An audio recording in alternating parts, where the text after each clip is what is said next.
Chapter 51. The Kidnapping. You are listening at novelfull.audio.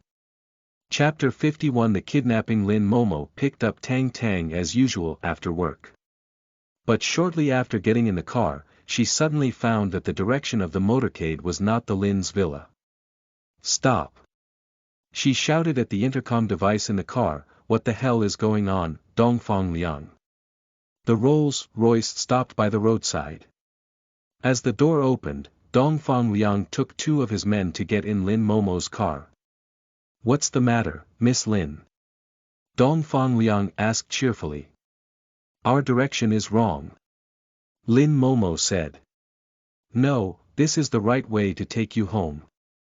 But it's not the Lin's villa, it's the underworld," Dongfang Liang said, his face twisting into an insincere one. "Somebody paid me to send you here." Lin Momo's heart sank like the Titanic. The bodyguards her family paid for killers contracted by others. A thief in the family is difficult to detect. Unexpectedly, the killers infiltrate even into my family. Although unable to overcome the first two assassinations, everything relied on Qin Haodong. Now Dongfang Liang seized advantage of Qin Haodong's absence. What should she do? Dongfang Liang sneered and waved his hand, commanding the two men behind him. "Tie them up. Help. Somebody help." Lin Momo shouted, but Rolls-Royce's sound isolation proved so good that no passers-by outside heard her. And the mercenary gagged her mouth with a towel. "You are a smart person, Miss Lin," Dongfang Liang said with a sneer. "If you cooperate honestly, you can live a little longer, or I can send you and your daughter to hell now." Lin Momo looked at the frightened little fellow next to her and calmed down. She knew that if she riled Dongfang Liang, it would surely be troublesome. Now all she could do was stall for time as long as possible and hope Qin Haodong brought miracles to them again. Soon the two mercenaries tied up Lin Momo and the little fellow. Then the motorcade sped off to the suburbs. As Qin Haodong arrived at the wholesale market of traditional Chinese medicine, he let Nalan Wushuang go back alone. At that time, darkness fell, and not too many people shopped in the market. Some vendors began packing up the stalls one after another. He was about to buy some medicinal herbs when his cell phone rang. It was Lin Ziyuan. "Is Momo with you, Dr. Qin?" "No, I came in the afternoon to treat patients. Now I'm in the medicinal market alone," Lin Ziyuan said anxiously. Normally at this time she went back with Tang Tang for dinner, but today, they have not returned home yet. What's more, I called her several times, but her number is disconnected. Hearing this, Qin Haodong's heart sank, and a bad premonition hit him. "Mr. Lin, did you call Dongfang Liang?" "I did, but it couldn't connect." Now not only Lin Ziyuan, but also Qin Haodong felt alarmed. According to the time, Lin Momo likely stayed with the little fellow now. Since they disappeared together, Qin Haodong felt vigilant in his heart. "Mr. Lin, you keep calling them, I'll do something to find them right away." Qin Haodong hung up and took a deep breath, forcing himself to calm down. Lin Momo suddenly disappeared. It seemed that he only found Nalan Wushuang for help. But before his call to Nalan Wushuang, his phone rang again. This time it was a strange number. Although he never saw this number before, he felt keenly that it must have something to do with Lin Momo's disappearance. When the telephone connected, a man's voice boomed proudly. "Qin Haodong, guess who I am? Dongfang Liang." Qin Haodong immediately recognized the voice. "Where are you? Where is Momo? What? Are you worried about her?" On the other side of the phone, Dongfang Liang burst into laughter. "The little Miss Lin is with me now. She is not bad, but I don't know what will happen later. By the way, the little girl is also here with me. Dongfang Liang, I can tell you, if you dare touch a hair on their heads, I will grant you a slow, painful death," Qin Haodong said with stern, malicious intent. He regretted very much at this moment. It seemed he was really careless. Dongfang Liang must have kidnapped them when Lin Momo picked up the little fellow.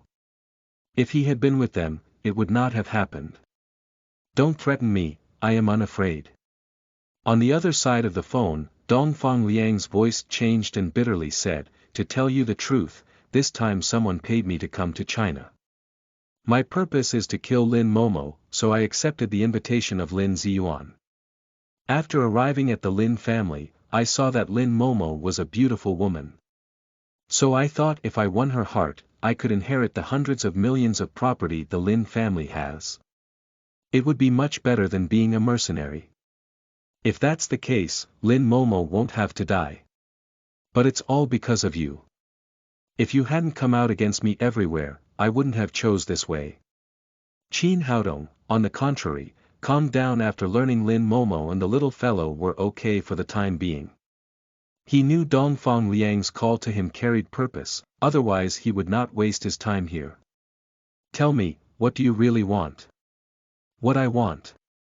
I want you to kneel down and kowtow to beg me. I want you to die. Dongfang Liang said, gnashing his teeth in anger. Even Qin Haodong felt his tremendous hatred from the phone. Well, where are you? I can come meet you. Qin Haodong said lightly. As long as he saw Dongfang Liang, he was confident he could rescue Lin Momo and the little fellow. I know you are reluctant to give up Lin Momo, then come and meet me. But I must warn you that you can only come alone.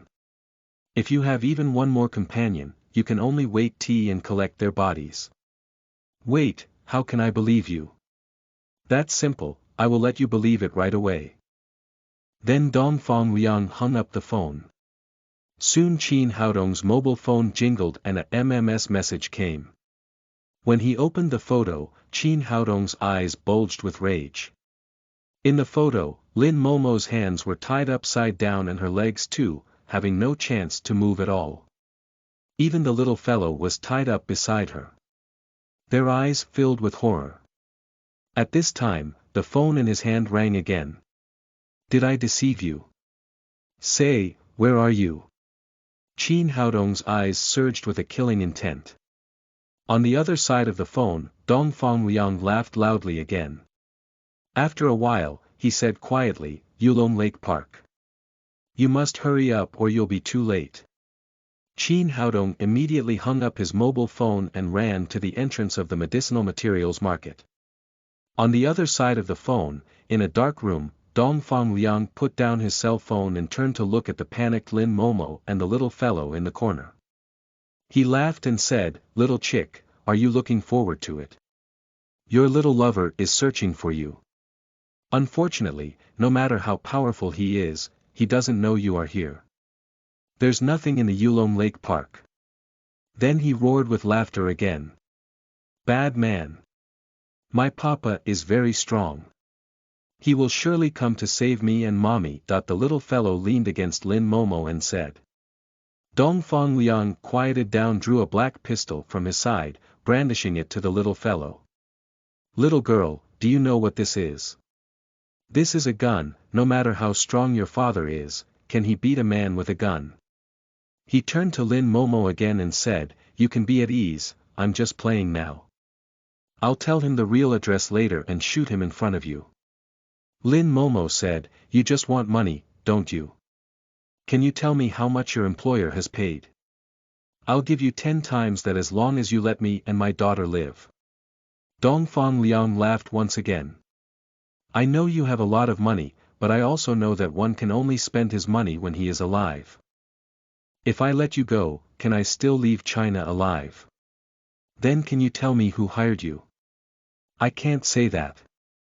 Although I am greedy for money and women, the rules of the mercenary field should be followed. At this moment, the cell phone next to him rang. Dongfang Liang looked at the number and went to the corner of the room and pressed the answer button. How's it going? A strange voice came over the phone. Apparently it was altered by voice-changing software. Everything went well. The woman is in my hands. That's great. Kill her right away. I'll make a remittance to you immediately. The voice over the phone said eagerly.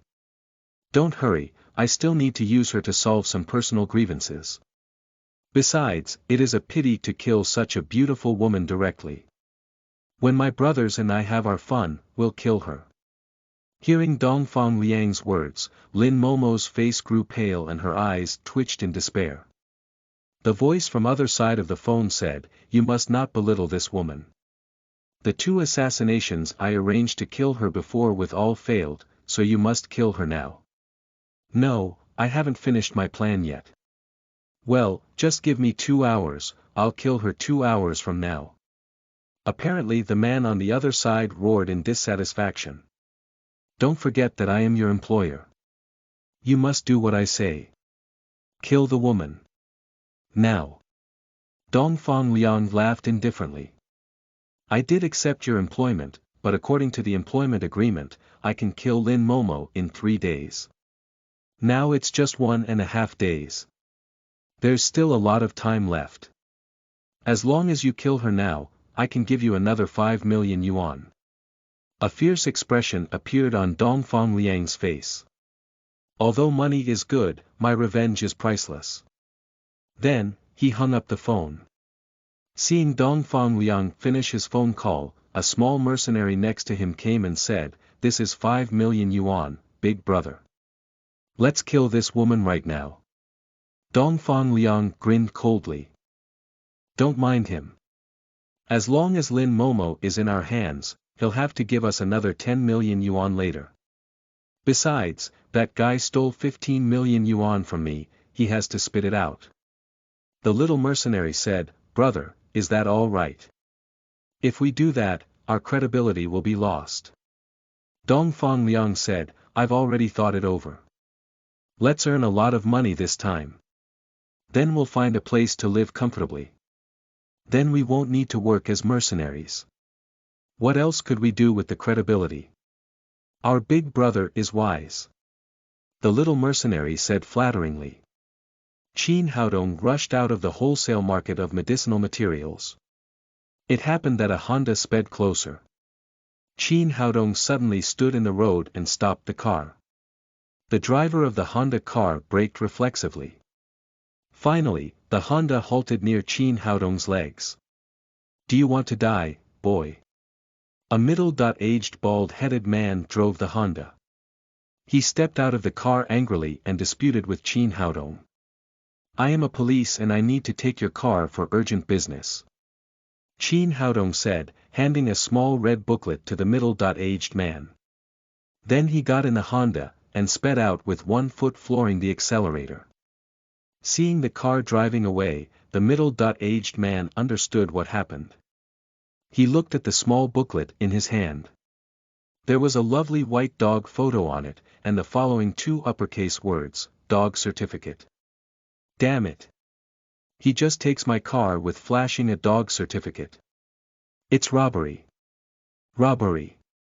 The middle-aged man shouted, but there were not many people around him. He knew it was useless to shout like that. He hastily took out his cell phone and dialed a telephone number. "Cousin. Someone robbed me of my car." "Yes. On the street across the wholesale market of medicinal materials. The guy used a dog certificate." After the phone call, the middle-aged man looked at the direction where Qin Haodong disappeared. "How dare you rob me, boy? My cousin will peel your skin." Qin Haodong, having no time to care about the car's attribution problem, tried his best to pinpoint his driving skills. The Honda weaved in and out of traffic and sped towards the direction of Yulong Lake Park. Less than a quarter hour later, he arrived at the Yulong Lake Park. As he parked the car, he rushed out hastily. In the park, many people walked around after dinner. Qin Haodong rushed straight to the Yulong Lake, but found nothing unusual. He took out his cell phone and dialed back according to the number before, but the other side rejected the call. What a cautious man. Qin Haodong reddened with anger, but had no other choice but to wait quietly. About 3 minutes later, his phone rang again. "I have arrived at Yulong Lake." "Where are you?" Loud laughter boomed over the phone. Sorry, I was a little nervous and I said the wrong address. I haven't been to Yulong Lake since I arrived in Jiangnan not long ago. What the hell are you going to do? Qin Haodong roared angrily. Don't be angry. Aren't you a doctor? It hurts your liver when you get angry. You should know that. Dongfang Liang seemed satisfied with Qin Haodong's reaction and said, let's play a game. Chapter 52. An urgency. You are listening at novelfull.audio. Chapter 52. An urgency. What the hell do you want? Qin Haodong asked, trying to hold his anger. What? What's the rush? Are you mad? Are you worried about your woman? Dongfang Liang laughed arrogantly. Aren't you a tough guy? Aren't you a fighter? Aren't you a good driver? Why are you being fooling around by me now? He seemed satisfied with what he had done, and then he said proudly, just play with me, and when I am done, I'll let you meet your woman. Now the game started, I'll give you 1 hour. We can have a talk if you can find me in 1 hour. But if you can't make your way here, I'll be bored and I won't mind having some fun with your woman. Seriously, the chick of the Lins was so charming in clothes, and I can't even imagine how fascinating she can be when naked. I am really looking forward to it. Dongfang Liang, you'll wish you were never born if you dare to touch her. Qin Haodong yelled angrily. The killing range all over him scared away onlookers around him.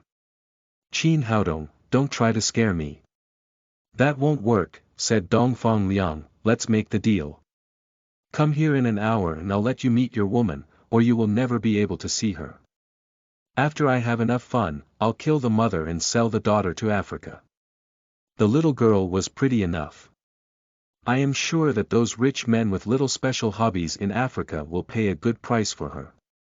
Dongfang Liang laughed unscrupulously as he said that, which really irritated Qin Haodong. Tell me your address. Qin Haodong's tone sounded cold and scary. Dongfang Liang had been offending him continuously. He had already sentenced Dongfang Liang death in his mind. Come to the peak of Yunding Mountain within an hour. I'll start to time now, don't be late. Dongfang Liang laughed and hanged up the phone after that. The young mercenary next to him said, Big brother, why don't you just tell him to come here? Why are you making it so troublesome? Dongfang Liang held the smile on his face, and then he said sternly, this little doctor was not that easy to deal with. He can be quite tough to deal with. We have to be careful. I was trying to irritate him and make him angry because people would lose their head when they're mad. That will make our job later easier. The young mercenary played with the gun in his hand and asked, are you overreacting on it, big brother? However tough he is, he could never be more powerful than guns in our hands. Dongfang Liang said, don't forget that he had 15 million yuan of mine. No one would pay me if he's killed. I want to catch him alive and kill him after I receive the money. Seeing the two men before him talking, Lin Momo was struggling inside. On the one hand, she hoped that Qin Haodong could come and save her and the little fellow immediately, on the other hand, she was worried that Qin Haodong would be endangered once he came. Just like what the two had been talking about, that Qin Haodong could never be more powerful than guns. Dongfang Liang and his fellows had real guns in their hands. Beside Yulong Lake Park, Qin Haodong got on the car again and drove fast. He knew that the address Dongfang Liang mentioned this time might be a fake one, too, but he had no other choices but to go. The Honda was almost flying on the road, like a swimming fish competing with others. More and more cars were following behind.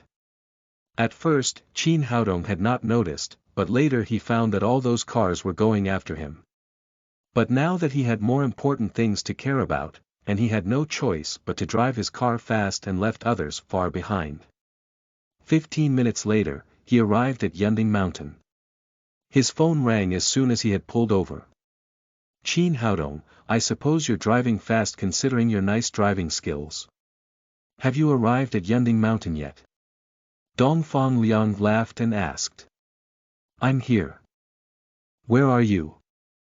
I said we're playing games, and we still have 40 minutes, what's the rush? I just switched my position. Now go back where you came from and head west. I'll tell you my exact location later. Remember, head to the west, don't get in the wrong way. Dongfang Liang hanged up the phone again after that. Qin Haodong hated it when being manipulated by others. He had no other choices but to get in the car again and drive to the direction Dongfang Liang had mentioned just now. As soon as he turned around the car, after a shrill sound of brakes, 6 or 7 cars drove fast to him, and then he was surrounded. A bald middle-aged man jumped off from a Land Rover ORV. He pointed at Qin Haodong in the car and yelled, "Cousin, this is the guy who took away my car." Finally Qin Haodong understood why there were so many cars chasing him. They were all here for the bald middle-aged man. He got out of the car and was going to explain. A young man jumped off the Land Rover, and he turned to be Zhang Daji, which Qin Haodong had met a few days ago in the military sanatorium. Zhang Daji was also surprised when he saw Qin Haodong. Then a scary and cold smile emerged on his face. He had been holding the grudge since last time Qin Haodong won the 10 million Korean ginseng from him and kicked his ass. But he had to submit to the humiliation because of the power of the Neylan family. But enemy too often crossed each other's paths. He ran into Qin Haodong again today, and Qin Haodong had taken away his cousin's car. Now the time for revenge finally came. If he sent Qin Haodong to the police station as a robber, even the Neylan family wouldn't be able to talk him out of it. He took a few steps forward and looked at Qin Haodong proudly, and then he said, "Qin Haodong, how dare you rob a car in public? Now go to the police station with me." Qin Haodong said with patience, "I'm not robbing. I was borrowing it for urgent. I'll return it as soon as I finish. I'll pay for all your losses." Zhang Daji sneered and said, "For urgency. Who agreed to lend it to you? You took my cousin's car away with a dog license, and that was a robbery. Zhang Daji, I'll explain it to you tomorrow, but now you have to get out of my way because I do have an urgency." As time went by, Qin Haodong was losing patience. "An urgent," said Zhang Daji with disdain at his mouth corner, "you're just a young doctor, how urgent can it be? Are you going to save the world? Your lousy kung fu doesn't make you Superman, and you didn't wear your underwear outside of your pants either. I'll say it one more time, get out of my way."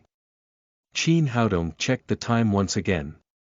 Half an hour had passed and he still had no clue, and he had no idea where Dongfang Liang had prisoned Lin Momo and the little fellow. He had already been worried enough, but Zhang Daji kept in his way and wouldn't stop talking. He would have rushed out and given no more crap if not having been surrounded by so many cars. "I think it's the right time for you now to quit being so arrogant, boy." Zhang Daji was confident today because he had brought more than 10 fellows here. He waved his big hand and told the bodyguards behind him, "Let's move. Teach him a lesson." These bodyguards had no idea how powerful Qin Haodong was. They thought it would be a piece of cake to deal with a skinny pale boy. So they all rushed to Qin Haodong and want to show off before their boss. At the same time, Qin Haodong's eyes turned red. He was filled with killing rage. Every second now mattered a lot to him, so he acted and showed no mercy. When Qin Haodong went all out, those bodyguards had been thrown away like scarecrows before they realized what had happened, and then they groaned on the ground. Zhang Daji was shocked because all his fellows had received special training before. They were supposed to be much more powerful than the ordinary, but they were so weak when fighting with Qin Haodong. The bald man was also shocked, and his arrogance had been gone. He hid himself behind Zhang Daji quickly. Having dealt with those ineffective fellows, Qin Haodong strode to Zhang Daji and said, "Tell your fellows to get out of my way, now." Zhang Daji was startled. He felt a strong willing to pee and almost wetted his pants. "You!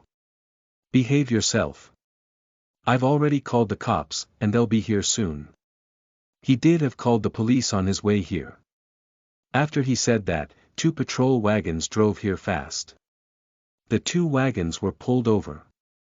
7 or 8 policemen came off, and the first one was still Nalan Wuxia. Zhang Daji felt relaxed as he saw Nalan Wuxia because his family had connections with the Nalan family. Nalan Wushuang favored the gigolo boy, but Nalan Wuxia would not. He knew the woman very well. She was quick-tempered and she hated crime. She would definitely teach Qin Haodong a lesson today. Wuxia, there you are. This guy was so bold. He robbed my cousin's car and hit my people, so you have to teach him a lesson. The bald man added, that's true, officer. He robbed my car, you have to arrest him. Nalan Wuxia happened to be on shift today. Her first case was about Qin Haodong, and now when she was about to get off work, she met him again. She knew what Qin Haodong was like, and she knew she had a 40 million Lamborghini Centenario. It was impossible that he would rob a broken Honda, so there had to be a special reason. Qin Haodong, what the hell is going on? Can you stop making troubles for me? I don't have the time to explain it to you. Now tell them to get out of my way. I'm on my way to save someone. Qin Haodong was shouting madly, and he looked extremely worried. It had come to him that the police could locate Dongfang Liang technically, but Dongfang Liang turned off his phone each time he called. Apparently he was preventing the police from locating him. Moreover, 1 hour was too short for the police to move. At the moment Nalan Wuxia noticed that Qin Haodong looked different now. In the old days, Qin Haodong would smile and keep calm no matter what had happened, but now he was like a demon, giving out killing rage. Zhang Daji was standing aside and said, Wuxia, you see how arrogant he is. Just arrest him. Nalan Wuxia ignored him, and asked Qin Haodong concernedly, what had happened. Don't ask, I have no time to explain, just trust me and get out of my way. Qin Haodong said as he turned back and walked to the Honda. Wuxia, he was too arrogant. That's a contempt for the police. Zhang Daji was trying to incite more hatred, but Nalan Wuxia turned back and commanded, move. Get out of his way. Air. Zhang Daji did not expect that to come. He was stunned and had no idea what was going on. Wuxia, this is a mistake, he was the one who robbed my cousin's car. Didn't you hear what I said? Move out of the way or I'll arrest you for interference with public function. Nalan Wuxia said coldly and sternly. We have opened a discussion post on Facebook group about this book, and you can post anything you want to say about this story, and we will invite the original author to unpuzzle all your questions.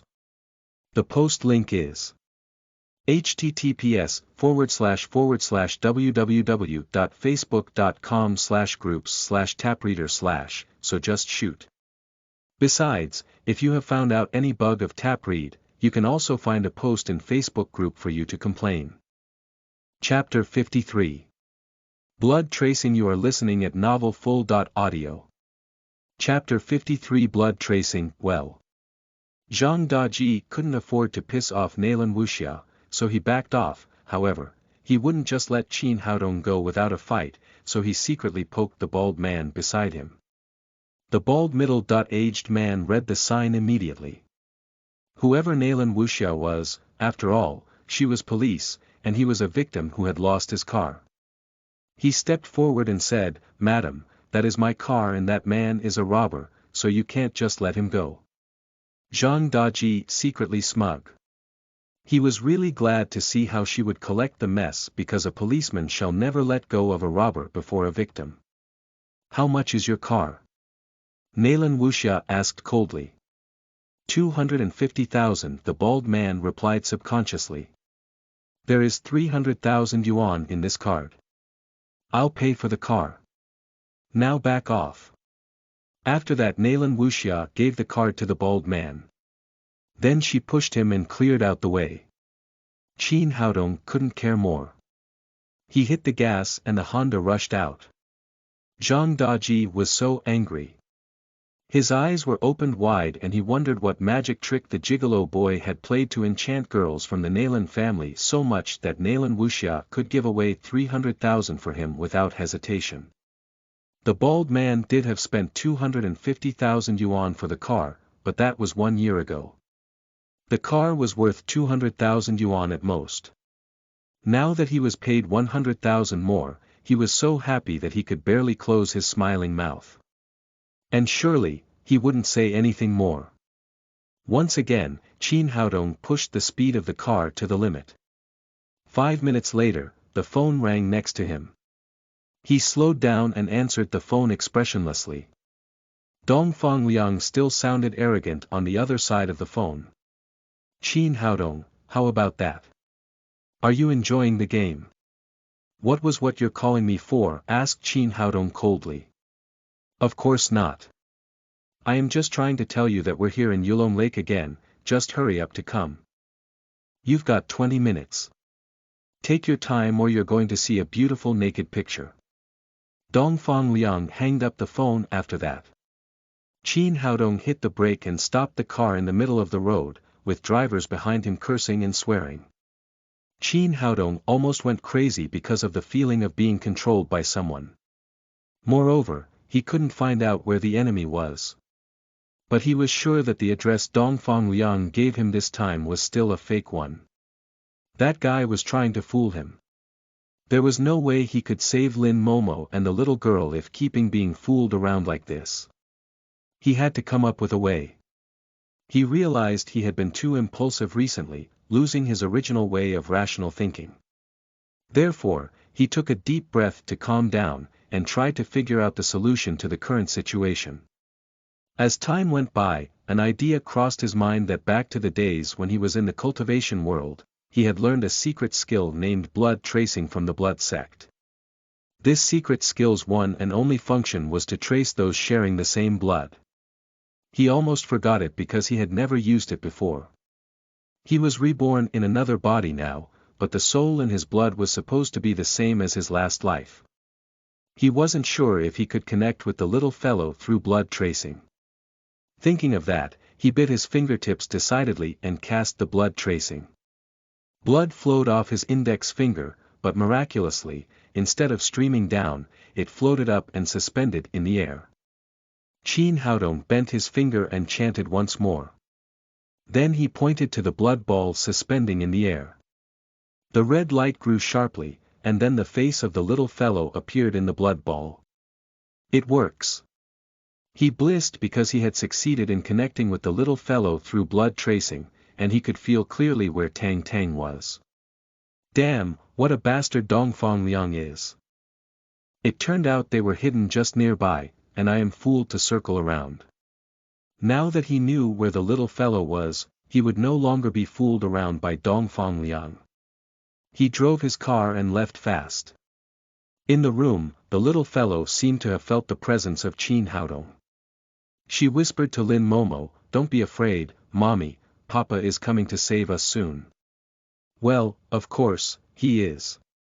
Be a good girl, Tang Tang. Lin Momo tried to comfort the little fellow, but the hope was vanishing inside her. Apparently, Dongfang Liang didn't tell Qin Haodong the real address. And there was no way that Qin Haodong could find them, unless he was a god. Although they were speaking quietly, Dongfang Liang had heard it. He laughed and walked to the mother and the girl, and then he said, "Why aren't you giving up yet? Are you waiting for your little lover to save you? Stop dreaming. He could never find us as long as I don't want him to know we are here." He was confident because he had served as a mercenary for many years, and had the ability of anti-reconnaissance. He would turn off his phone each time he made a call so that it would be impossible for the police to locate him. Dongfang Liang stood up and took a greedy glance at Lin Momo's well-shaped body, and then he swallowed and said, 10 minutes later we're going to see each other naked. I can't wait. Didn't you just say 20 minutes? Lin Momo argued in panic. 20 minutes is too long to wait. 10 minutes will be perfect, for your lover can witness our show when he arrives. Dongfang Liang laughed proudly after he said that. Novcom. It was a shanty town in the suburbs of Jiangnan City which had already been included in the demolition scope by the government. All the residents had moved out, and there were nothing but old buildings to be demolished. On the roof of a building, 2 mercenaries were sitting, eating and drinking. 2 black sniper rifles lay beside them. "Third brother, I think that's enough. We shouldn't drink too much.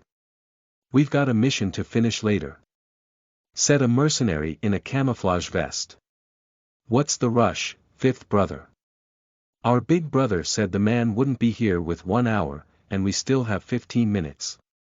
And it won't take us much to kill a little doctor. Stop being nervous and let's have 2 more cups." "Third brother, I heard the man has got serious power, I think we'd better take him seriously. There's nothing to be afraid of. He knew nothing more but some kung fu. We're snipers, and we can send him to hell in 1 shot no matter how powerful he is." "Really? How about I send you to hell first?" As soon as the mercenary had just finished talking, a cold laugh came behind him. Before he could turn back, his neck was snapped. You. The other sniper called fifth brother was scared out of himself when seeing Qin Haodong's sudden presence on the roof. He was wondering how he could find the place. He reached out to his waist for the gun, but before he could pull it out, his neck had been strangled by a big hand. He lost consciousness immediately. Qin Haodong was furious at this moment. He showed no mercy and killed the 2 snipers within shorter than an eye blink. After solving these 2 threats, he did not stop. His body turned into a shadow and rushed downstairs. In front of an old building, a mercenary with yellow hair walked to the corner, humming an unnamed song. Then he unbuckled his pants and started peeing. Like the 2 snipers on the roof, this one also thought that Qin Haodong couldn't possibly be here because it was too early. So he was not on the alert. As he took out his stuff and was ready to pee, he heard a snapping sound and lost consciousness. After snapping the neck of the mercenary, Qin Haodong put his body on the ground and walked silently into the building. It was more than easy for him to kill these unwary targets since he had an extraordinary perception. On the 2nd floor, the 2 mercenaries were guarding and smoking, with guns in their hands. Suddenly, 2 cold rays flew out of the smoke and disappeared in the middle of their forehead like flash. The 2 mercenaries died immediately and fell backwards. A shadow supported them in a hurry, and put them down on the ground silently. Qin Haodong killed the 2 mercenaries with silver needles. He calculated that Dongfang Liang had 8 mercenaries as his fellow and he had killed 5 of them. There were 3 left. On the 3rd floor, 3 mercenaries were playing poker. The young mercenary who was just beside Dongfang Liang said excitedly, "Big brother said we could do that chick moment later. And we can do her after him. Now let's play poker, and the winner gets to do it first." A mercenary beside him said, "That's great. I've been thinking about it ever since I saw her yesterday, and now I can finally do it." After that, and before the slutty smile on his face faded, he rolled his eyes and fell backwards. "Sixth brother, are you okay?" The other 2 mercenaries had already felt something going wrong, but before they could react, Qin Haodong had grabbed their necks. He slammed their heads together, and the 2 heads collapsed like smashed watermelons. In the room, Dongfang Liang drove the young mercenary out. Then he took off his shirt, revealing his strong muscle. He looked at Lin Momo, who was shrinking in the corner with the little fellow, and smiled. "Little chick, just give up struggling. Your little lover is human, not God. There's no way he could find you here." Although the little fellow was scared when she looked at Dongfang Liang, she couldn't help but argue when hearing he speaking ill of Qin Haodong, "Shut up, you bad people. Papa will come and save us.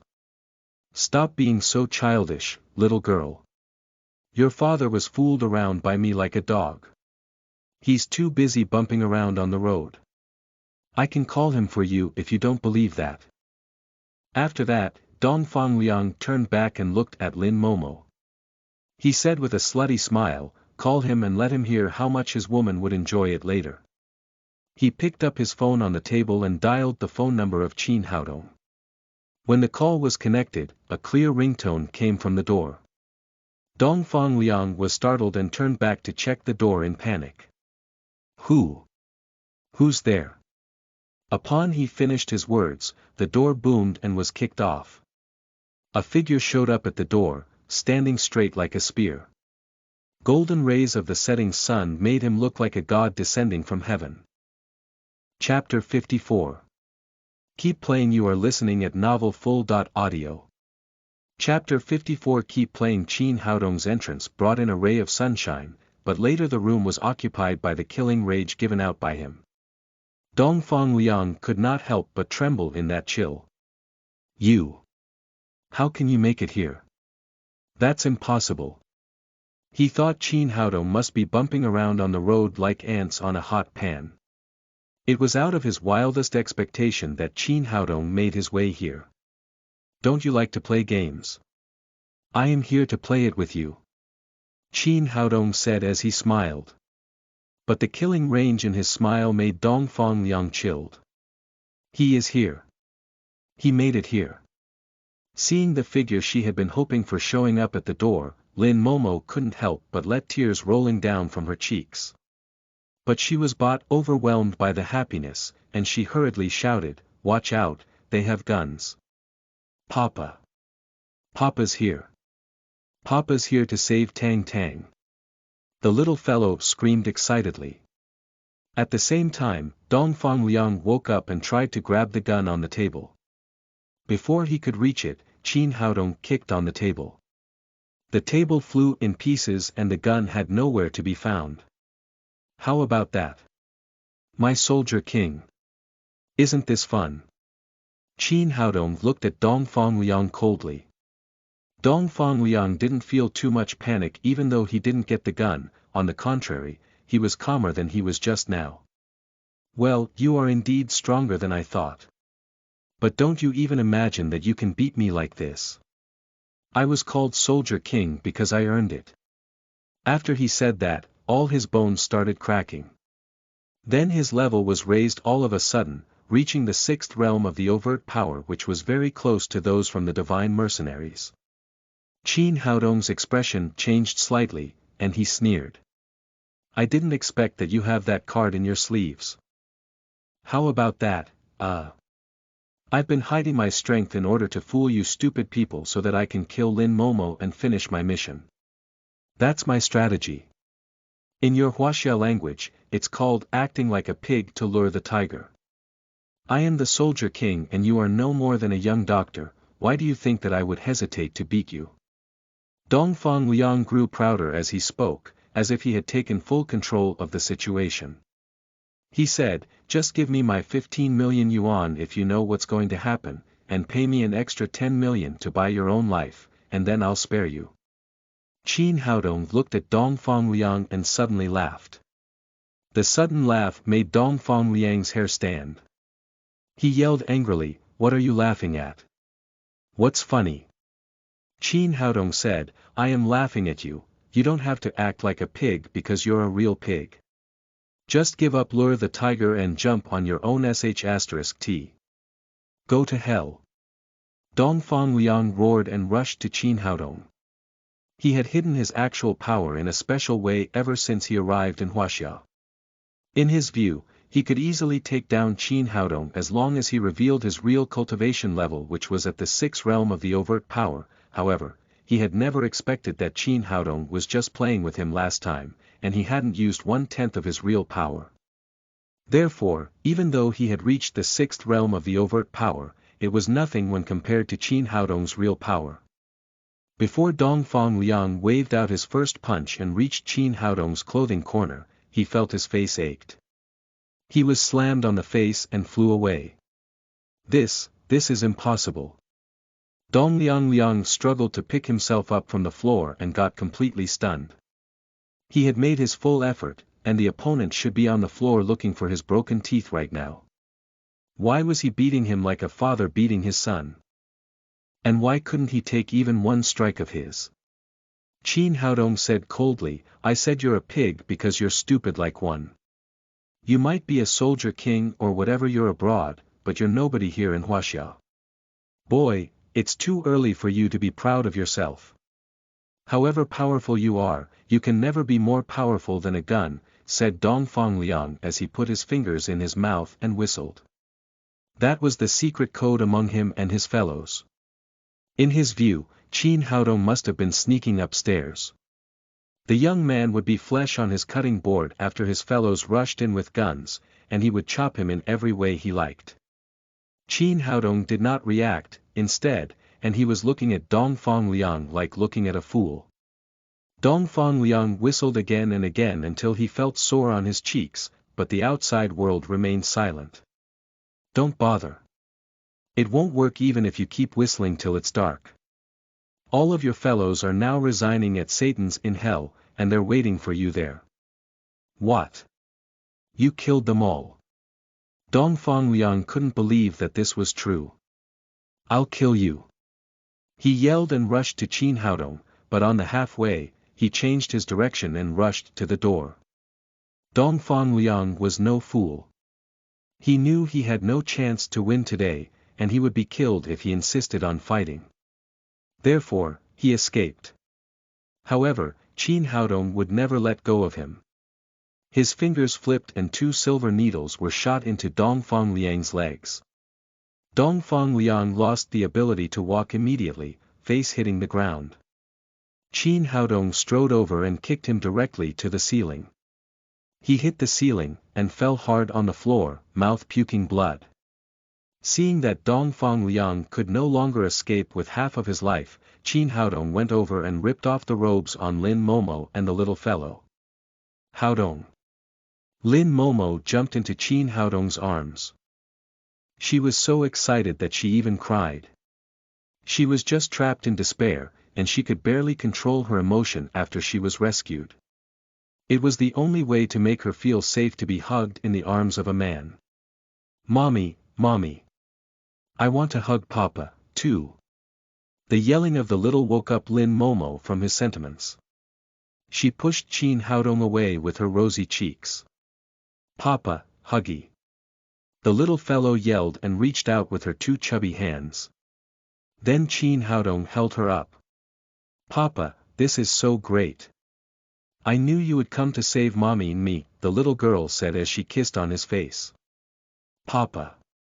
That bad guy bullied me and Mommy. You have to get him for us. Qin Haodong rescued Lin Momo and Tang Tang, and he felt such a relief. He gave the little fellow to Lin Momo and said, take her to the door and wait for me.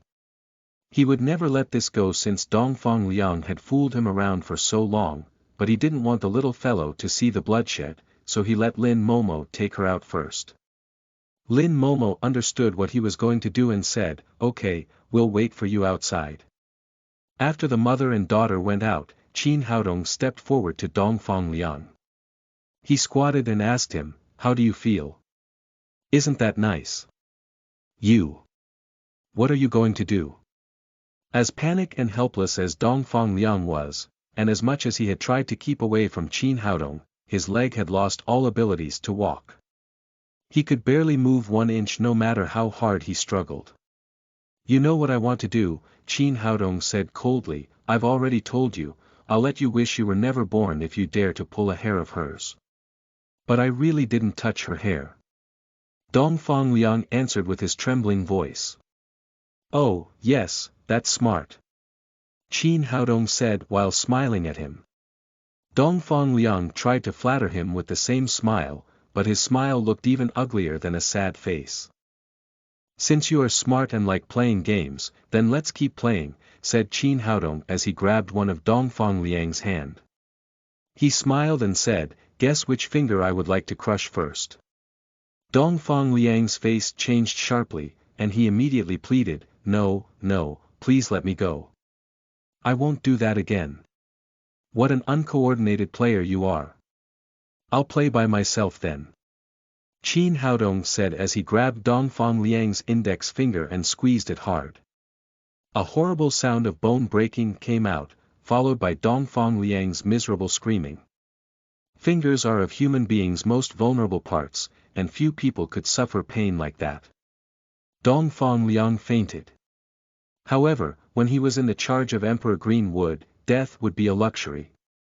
Legend told it that dragons had forbidden scales, and those who touched it shall die. The reckless Dongfang Liang had touched 2 of the scales once, therefore, he had to bear the fury of Emperor Greenwood. He flipped his finger and woke up Dongfang Liang. He watched Qin Haodong like looking at a demon, and he yelled in terror, "Please, I am begging you. Please let me die. Let you die. That won't be easy. Don't you like playing games? We just started and I am not done yet," said Qin Haodong as he squeezed Dongfang Liang's thumb. He used Greenwood genuine qi to protect Dongfang Liang's heart and brain, which made it impossible for him to faint. He had also clicked Dongfang Liang's vital point to mute him so as not to scare the little fellow. After all the measures being taken, Dongfang Liang was twitching with a twisted face, but he could barely make any sound, and finally he knew what was called, "Wish you were never born." Soon, Qin Haodong crushed all the 10 fingers, and the fury in his chest dissipated a little. He raised his hand and clicked on Dongfang Liang's mute points to unmute him. Then he smiled and said, "How about that? Isn't funny? Demon, you're a demon. Just kill me." Dongfang Liang was totally worn out this time, and begged listlessly. "You are really boring. Didn't you enjoy the game with me so much just now?" said Qin Haodong. "Now that you don't like to play, just answer my question. Who hired you to kidnap Momo?"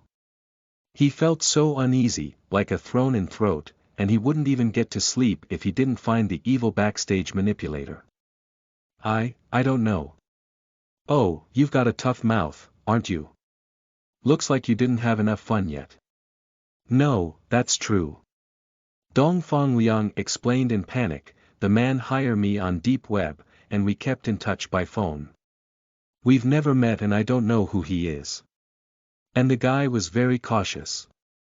He used software to change his voice every time he called, and I don't even know it's a he or a she." Qin Haodong could tell that Dongfang Liang wasn't lying. He stopped asking and said, "In that case, we have to keep playing." He raised his right hand, and asked, "Guess how many of your teeth would fell off after this punch?"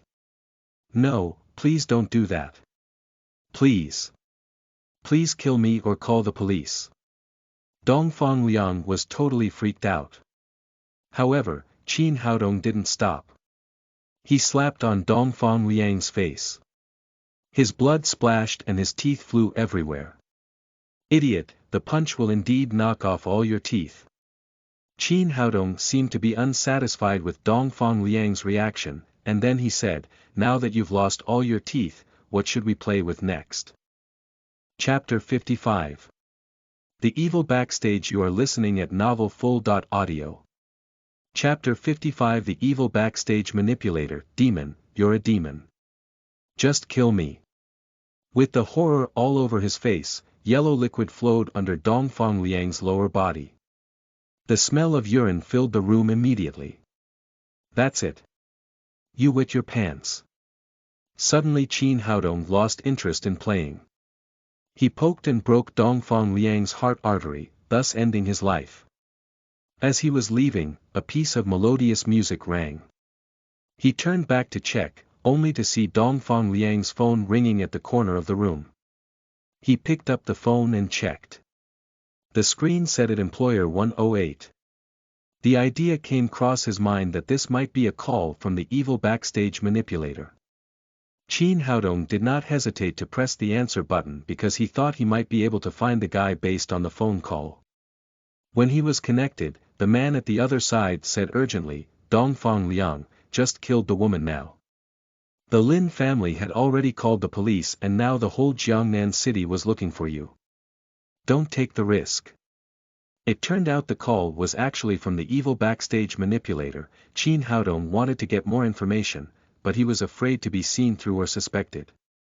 "Okay, I will kill her now."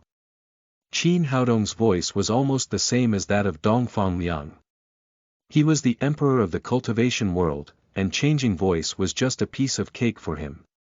Do what we've discussed after killing her, and I will put the rest of the money into your account.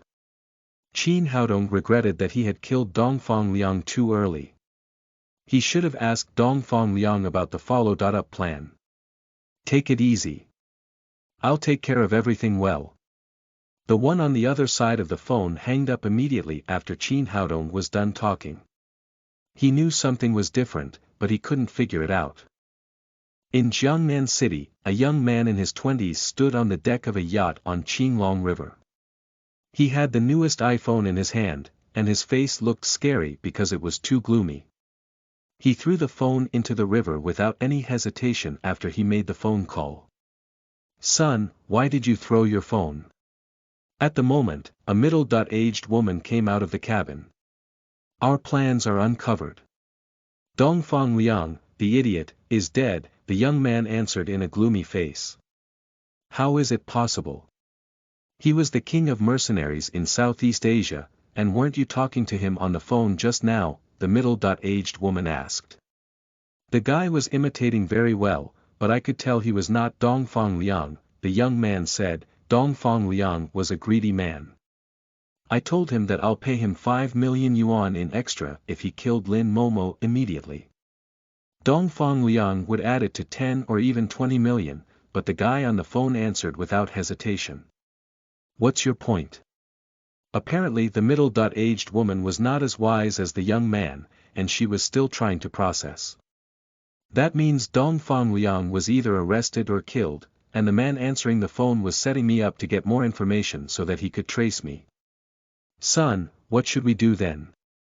We'll be so screwed if the Lin family knew that we hired the assassinators," the middle-aged woman asked eagerly. The young people smiled coldly and said, "No worries. I bought the phone card abroad, and there was no personal information on it. I've already tossed it in the river, and no one can find me even if they could locate the phone. What about Dongfang Liang? Will he betray you?" "He will do it as soon as he can, but I've already prepared for it. He had no useful information about me, and nobody could get anything useful from him no matter how hard he is tortured." "That's great," the middle-aged woman patted her chest and said, "What's next? Are we going to hire another killer?" "No, we've failed too many times. Lin Momo was not injured at all and it has cost us too much, which means this won't work. We have to come up with a new approach if we want to take in charge of the Lin's group." "What else can we do?" the woman asked. "I'll alter my strategy since this one won't work. I've already had a plan. I'll take in charge of the Lin's groups no matter Lin Momo's dead or alive," the young man said ghastly. Hearing the busy tone on the phone, Qin Haodong hanged up the phone regretfully. It turned out that now the only way was to ask the police for technical help to figure out the identity of the man on the other side of the phone. At the moment the sirens went loud outside, several patrol wagons parked before the building. Moments later, Nalan Wuxia went upstairs in a hurry. She glanced at the body of Dongfang Liang, and then asked Qin Haodong, "What is going on?" Qin Haodong told her about the story, including robbing the Honda to save Lin Momo and the little fellow.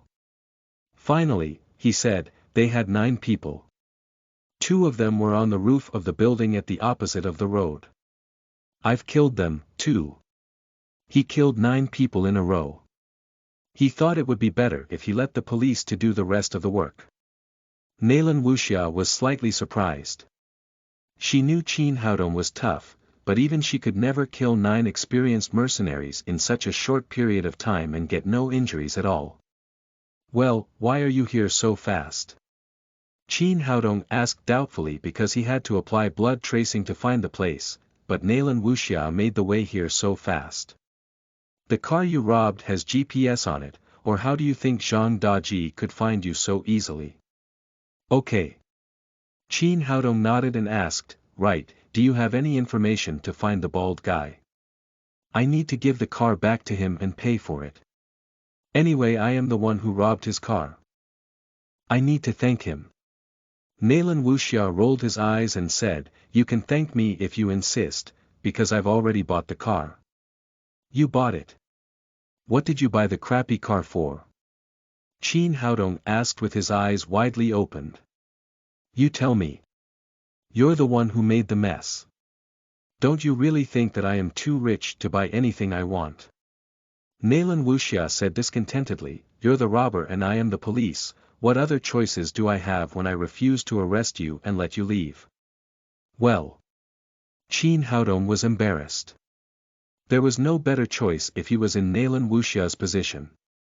At the same time, he felt warm and thankful for the policewoman because he could have dealt with the situation without her help. How much was it? I'll pay you now. Just forget about it, it's fine. You saved me last time, so let's call it an even, Nalan Wuxia said like she didn't care, which was true because she really didn't care much about the 300,000 yuan. Well, guess I owe you one this time. Chin Haodong knew that the Nalan family was rich enough, so he accepted it. Then he added, I need you to do me another favor. Just tell me what it is. Chin Haodong picked up Dongfang Liang's phone, and then he pointed at the number on it and said, I pretended to be Dongfang Liang and talked to his employee, but I didn't get any useful information. Can you use the technical resource to trace the number, and find out who the manipulator is? That's my job. Just give it to me, and I'll let you know the result. Said Nalan Wuxia as he put the phone in her pocket. Chin Haodong let the police do the rest of the work and he walked out of the door, taking Lin Momo and the little fellow away from here. In the Lin's villa, Lin Ziyuan pacing around like an ant on a hot pan. He was worried about the sudden disappearance of his daughter and granddaughter. Though he had called the police, he still felt restless. Grandpa, I'm back. The little girl cried and jumped to Lin Ziyuan. Tang Tang, you scared me so bad. Lin Ziyuan held the little fellow tightly in his arms. The little fellow said, Grandpa, that guy was so bad. It's Papa that saved me and Mommy. Lin Ziyuan looked at Lin Momo who had barely entered the house when he heard that, and then he asked, what happened? Tang Tang and I were kidnapped. Dongfang Liang was a killer sent by the opponent. Lin Momo told the whole story about how Dongfang Liang had kidnapped her and Tang Tang. When he heard that Chin Haodong fought with his life to save his daughter again, Lin Ziyuan said with gratitude, Dr. Chin, the Lin family owe you too much. Mr. Lin, that's no big deal. Chin Haodong waved his hand and said, I am the one to blame for having been too careless, or Dongfang Liang wouldn't have the chance. Sigh. It was all my fault. My eyes are old and dim. I introduced the wolf in my family and I thought he was a high-price bodyguard. I didn't expect him to be a killer. Lin Ziyuan looked like he blamed himself much, and he was so angry when he mentioned Dongfang Liang's name. He swore as he thought of the manipulator hidden behind. Who the hell was that to go after Momo again and again? I'll chop him into pieces if I know who he is. Chin Haodong said, Don't worry Mr. Lin. I'll find him soon. Lin Ziyuan sighed and said, the man's out there for one more day, and Momo will be endangered more. It's so hard to find a reliable and powerful bodyguard. Chin Haodong shared Lin Ziyuan's feelings. Rich men were always surrounded by bodyguards, but their only use was to scare the ordinary. Few of these bodyguards could survive when facing a real killer. Mr. Lin, you don't need to worry too much about the bodyguards. I'll do it for you, and I'll find some strong and reliable bodyguards for Momo by tomorrow evening. Lin Momo asked, Really, Haodong? Even the Lin's group, with all its financial power and connection in Jiangnan City, failed to find a satisfying bodyguard. Lin Momo could never imagine how a senior student like Chin Haodong could find a bodyguard for him. I was going to give you a surprise, but I guess it won't work. Chin Haodong told her about how he talked in the Divine Mercenaries and established the security company in detail. At last, he added, I'll make some healing medicines tomorrow. Soon Saber and other people from the Divine Mercenaries can serve their duty, which won't be long. Lin Momo understood it immediately after Chin Haodong finished talking. She knew he established the company for her, so she was deeply moved and said, Haodong, thanks. Qin Haodong smiled and said, "You're welcome. I said no one can hurt you and our little girl as long as I am with you. I have to honor my words because I am a real man." Chapter 56. Thunder God Security Company. You are listening at novelfull.audio. Chapter 56. Thunder God Security Company. Seeing the two people who looked at each other with deep affection, Lin Ziyuan smiled reassuring and left the room with the little fellow in his arms. Even Damao and Ermao, who had been guarding beside him, left with him. Qin Haodong was delighted. This father-in-law was really sensible that he knew how to create opportunities for him. Just as he was about to pull Lin Momo into his arms, the cell phone in his pocket rang untimely. He took out his cell phone and looked at it. It was Nalan Wuxiao. Knowing that it must have something to do with the phone number, he pressed the answer button. "How is it? Has it worked out yet?" Qin Haodong asked eagerly. "Just now the technical department has checked it. That number was registered abroad, and it didn't use real name, so it is impossible to find out who the owner is." "What about signal positioning? Do they know where this person is now?" Nalan Wuxia said, "That cell phone is off now, and there is no signal to check at all. We sent people to the location where the signal last appeared, the river side of the Qinglong River. As you know, there are nearly 1,000 cruise ships and cargo ships passing by every day on Qinglong River, and there are countless passengers on board, so it is impossible to determine the scope at all. I guess when you talk to that person, he must be aware of something, so he threw the phone directly into the river. D****, he's so cunning," Qin Haodong said angrily. Nalan Wuxia said, "They had made sufficient preparations before, and the clues are few. The investigation will take time and can't be rushed." Qin Haodong couldn't help it. After a few words, he hung up the phone. Although the relationship with Lin Momo had warmed up dramatically in recent days, he was still driven out at night. He couldn't help sighing in silently. It seemed that there was still a certain distance to the dream of sharing the same bed with Lin Momo. The next day, Qin Haodong accompanied Lin Momo to send the little fellow to kindergarten. The little fellow had come out of the shadow of yesterday, singing Ouyang Shanshan's song happily. After singing, she said, "Papa, Wang Xiaoming has a signature photo of Ouyang Shanshan. When can I have one?" "Tang Tang, you are too young to chasing the star," said Lin Momo. "But I just like Ouyang Shanshan and want her signature photo." The little fellow showed a pitiful look which was irresistible. In her opinion, Papa was omnipotent and must be able to meet her requirements. Qin Haodong could not bear to refuse his daughter, so he said, "Be good, Tang Tang. Papa will get one for you in a few days. Papa is always so good to me." The little fellow kissed Qin Haodong on the face and jumped into the kindergarten after the car stopped. Lin Momo said to Qin Haodong, "You spoil your child too much. Where are we going to get a signature photo? As her father, I must satisfy her such a small requirement. If there's no way out, let's go to Taobao. Everything is sold there." Then Qin Haodong did not go with Lin Momo and drove to the medicinal material wholesale market. An hour later he came out of the market with a large woven bag filled with medicinal materials. The 5 million yuan from Long Haisheng and the 15 million yuan from Dongfang Liang was given to Saber to set up the security company, so there was only 200,000 yuan of medical fees paid by zipping in his hand, and half of the 200,000 yuan had already been spent in the medicinal market. But there was no other way. He was very demanding on medicines. All he bought were ancient wild medicines, which were naturally expensive. If it hadn't been for the snow ginseng and the Korean ginseng he already got, 200,000 wouldn't be enough. When he got home, he began to make little strengthening pill. Compared with other people, he had a simple method to extract the essence of the medicinal herbs without extra waste. An hour later, 2 bottles of 50 little strengthening pill were refined. Subsequently, he refined some tissue regeneration ointment and corpse dissipation powder. The tissue regeneration ointment, as a holy medicine for healing wounds, was indispensable to take with. The corpse dissipation powder was to deal with the same situation as Dongfang Liang. In the future, the police could not always help to deal with the aftermath, and some things were inconvenient for people to know. After the making of pills, he drove directly to the residence of the divine mercenaries.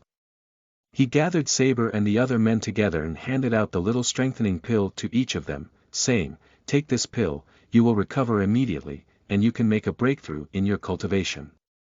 "Thank you, boss." Saber and the other men were overjoyed. They immediately sat cross-legged and took the little strengthening pill down. Qin Haodong stood beside the 6 men, monitoring their recovery and helping them break through. Among these people, Saber had the deepest cultivation. With the help of the little strengthening pill, he reached the peak of 7 realm of overt power, striding toward the 8 realm of overt power. But the bottleneck of every level was extremely difficult to break through, otherwise the warriors in the world would not be so rare. Saber tried several times, but failed to overcome the last hurdle. Qin Haodong came to his back and pressed his finger on an acupoint of his head. He shouted, "Break it!" Saber felt a pure and incomparable genuine qi injected into his body and rushed to the bottleneck with his own genuine qi. Then there was a click in the ear, and the whole body's momentum rose sharply. 8 realm of overt power, I finally break through. There was a burst of ecstasy on his face. Qin Haodong said lightly, "Don't be happy too early, calm down and consolidate your cultivation." Saber undertook and rushed to concentrate on consolidating the breakthrough with the help of the little strengthening pill. Subsequently, Qin Haodong helped Axe, Whip and other men complete their breakthrough successively. In less than an hour, there were 6 more masters in 8 realm of overt power in the world. Half an hour later, with the cultivation completed, they stood up with joy on their faces. "Boss, we can't be too grateful to you. From now on the 6 of us will be at your disposal." They were both grateful and reverent to Qin Haodong. They had been stuck in 7 realm of overt power for a long time before they were injured and they couldn't find a way to make a breakthrough.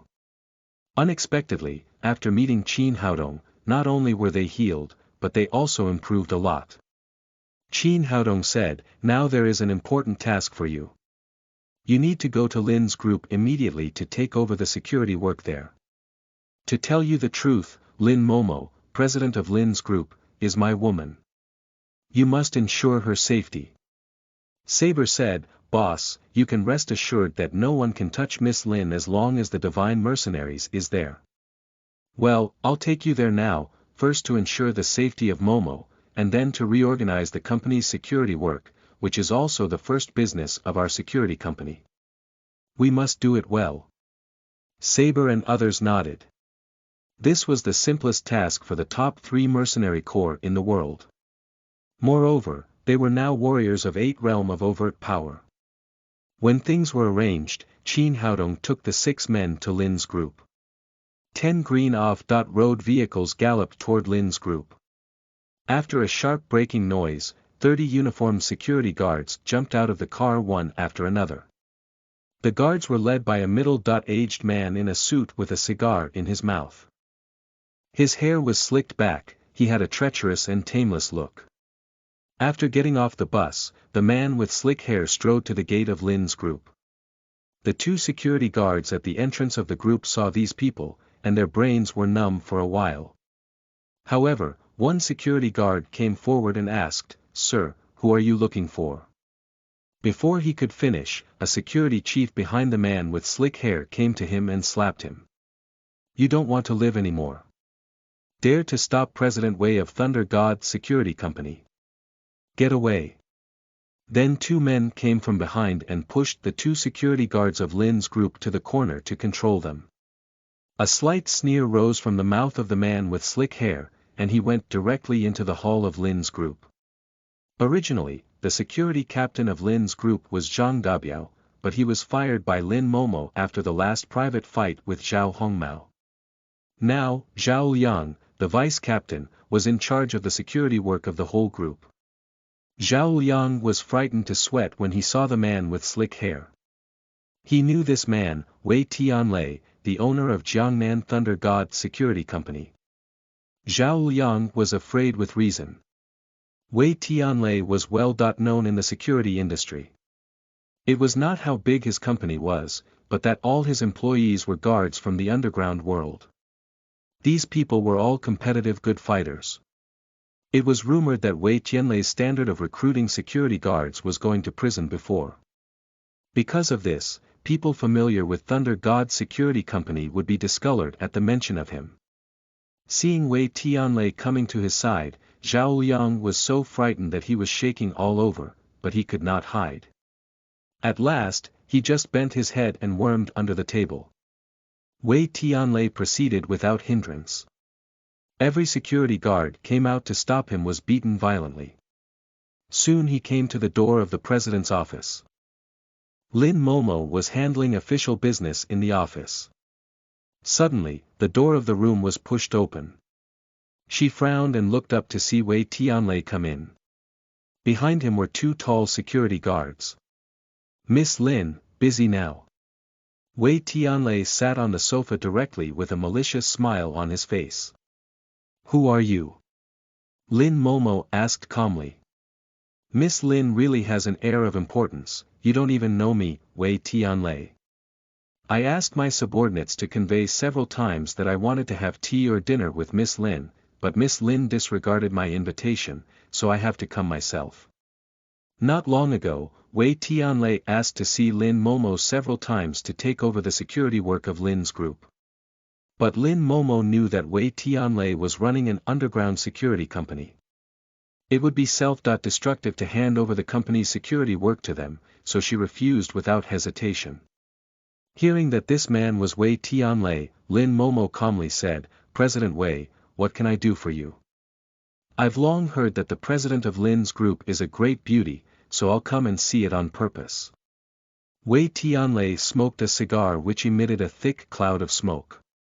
He said with a grin, "In addition, I think our two companies have a lot of business to cooperate in, so I come here just to negotiate with Miss Lin." "On the contrary, I don't think there is anything we can cooperate in," Lin Momo said in a cold voice. "How could it be? Our company specializes in solving problems for people. We all have to survive in a dangerous society. How can you have no trouble? If there is trouble, there will be opportunities for cooperation." "I'm sorry," said Lin, "our Lin's group only engage in decent business. We don't want to have anything to do with your company." "What do you mean? Are you saying I'm indecent?" Wei Tianlei laughed wildly, his two rat-like eyes sweeping on Lin Momo vigorously. Lin Momo said with a disgusted look, "President Wei, if there is nothing else, please go out. I'm occupied now." Wei Tianlei, as if he had heard nothing, continued his words, "Miss Lin, you still lack understanding of our company. In fact, the service we provide is very thoughtful. We provide security service, collect and lend loans. We can meet all your requirements and the price is reasonable. We don't need it." Lin Momo said wearily. Chapter 57. By the limbs back. You are listening at novelfull.audio. Chapter 57. By the limbs back. "Miss Lin, don't be so forbidding." Wei Tianlei stood up and walked around Lin Momo's desk. He said with a playful face, "Miss Lin, the security of your company is so terrible, otherwise how can I stand here and talk to you directly? Look at the people under you, not as fierce as my brothers. They're so scared that they all crawl under the table. And I've heard that Miss Lin is bad lucked recently, that you have been assassinated several times in a row. If my brothers guard you, none of them would happen." Lin Momo knew Wei Tianlei was right. The security of her company did have a lot of problems, but recently she had been assassinated one after another, and she didn't have time to make rectification. She also knew that the security work of Lin's group couldn't be taken over by Wei Tianlei's company. They were easy to hire but hard to get rid of, so she would suffer at that time. "President Wei, I don't want to say the same thing for the second time. Our group can solve our own problems without your company. After being refused one after another, Wei Tianlei frowned and then laughed. Miss Lin, how do you know something you haven't tried? Our company's services are in place, such as 24-hour personal service, which will surely satisfy you. He waved to the two security guards behind him. You two are guarding at the door. I'll let Miss Lin experience for herself that whether our service is good. Smiling wickedly, the two security guards glanced greedily at Lin Momo's attractive figure, and then turned to the door. Lin Momo was astonished. She didn't expect Wei Tianlei to be so bold. She cried out sharply, "What are you going to do? I'll call the police if you don't leave." Then she reached out to the phone on the desk, but as soon as she got the phone, Wei Tianlei tore off the telephone line. Miss Lin, calling the police will cast a chill. You can rest assured that I'll let you feel what it is like to be in paradise. With an obscene smile, he was about to pounce on Lin Momo. However, just then, he heard a bang. The two security guards who had just come to the door flew back and fell badly. The door of the office opened and Qin Haodong came in from outside, followed by the 6 men of the Divine Mercenaries. Lin Momo immediately threw herself into his strong arms and said, "Haodong, here you are at last." Being disturbed, Wei Tianlei was very angry. He shouted, "Who are you? What are you doing?" Qin Haodong looked at him and said, "I'm your father, to discipline you. Boy, you're going to die." Wei Tianlei shouted to the two security guards who had just climbed up, "Cut him down for me." The 2 men who had just been beaten were also really fierce characters. They pulled out 2 daggers from their backs and pounced fiercely at Qin Haodong. "Haodong, be careful," cried Lin Momo. Qin Haodong laughed and remained unmoved. When the 2 men had rushed to the front, 2 tall figures emerged from behind Qin Haodong, namely axe and sword. Clap, clap. After 2 crisp sounds, the 2 men's arms with daggers had been broken before they knew what happened, and then they flew out and fell heavily beside Wei Tianlei. What? Wei Tianlei was astonished. Both of his men were good fighters. He had no idea that they would lose in one move and lose so completely. Qin Haodong ignored him and took Lin Momo's hand and said, "Momo, tell you something. This is the Divine Mercenaries I told you about. From now on your safety will be guaranteed by them. Nice to meet you, Miss Lin." "Miss Lin, just give us orders if you have anything," said the 6 men. Looking at Wei Tianlei hatefully, Lin Momo pointed at him and said, "Throw this B** starred out for me. Ladies, don't think you can do as you please when your man is here. Wait, my brothers are outside." Wei Tianlei took out a walkie-talkie and shouted, "Take weapons and come in to kill." Qin Haodong did not stop him, but just looked at him with a smile. These security guards were really quick in responses. Within a minute, all the 30 security guards brought by Wei Tianlei rushed into the president's office, each with a knife and steel pipe in the hand. Lin Momo's office was big enough for even so many people to come in. Seeing his men arriving, Wei Tianlei immediately gained strength. He pointed to Qin Haodong and shouted, "Boy, aren't you really awesome? Can you beat so many brothers of mine? Get down on your knees and apologize, and let that woman sign a cooperation agreement with our company. Then I will spare your menial life today." Looking at these vicious people, Lin Momo said with some concern, "Haodong, shall we call the police?" "No, they're just small fish." Qin Haodong looked at Saber and said, "Let President Lin see your strength. Rest assured, boss, these dregs will be done in a minute." After Saber finished talking, the 6 men of the Divine Mercenaries shouted loudly and rushed to the guards of Wei Tianlei's. They did want to prove themselves to Lin Momo, so they didn't show mercy. Before those guards could respond, they were thrown to the ground one after another. Wei Tianlei was completely stunned. His eyes and mouth widely opened. He didn't expect that his experienced brothers could be so vulnerable in front of these people. Were they still human beings? It was not until Saber grabbed him by the collar and threw him in front of Qin Haodong that he regained consciousness. "Boss, what to do with this guy?" asked Saber. "Break his 4 limbs and throw him out," Qin Haodong said coldly. No. Let's make reconciliation." Wei Tianlei was totally frightened. He didn't realize that the young man who had been smiling all the time was so fierce. He said quickly, "Brother, it is my fault today, but there is no need to do things like that. One more friend, one more way." Qin Haodong squatted down and patted him on the cheek. He said happily, "You came here and did an evil thing. You hurt the employees of our group and scared my woman. It's very kind to just break your 4 limbs. Although the young man was always smiling, the killing air in his eyes made Wei Tianlei extremely frightened. There was no doubt that he would really break his arms and legs. He said, "My little brother, today is my mistake. I'm willing to pay for all the losses of Lin's group." Qin Haodong said, "You pay the losses that can be discussed. You injured the employees of our group, and thus the cost of the medicine will be 1 million yuan. I'll pay for it." Wei Tianlei gritted his teeth and said.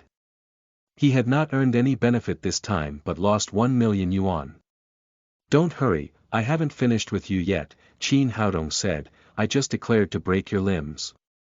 I have always been trustworthy, so I should mean what I said." Hearing this, Wei Tianlei said anxiously, "Brother, didn't we make a deal? I'm willing to pay money. Don't worry, I've come up with a good way for you. You buy your arms and legs back, so that I will still be trustworthy and you can save your limbs. What a happy ending it could be. Do you think it's a good idea?" Good idea." At this time, Wei Tianlei was broken down. For the first time, he heard that he had to pay for his own parts. "I knew you are smart enough to agree," Qin Haodong said with a laugh, "I'm not unreasonable. For the sake of your cleverness, I will give you a lower price. 1 part is 1 million yuan, so you should just pay 9 million yuan. Ah!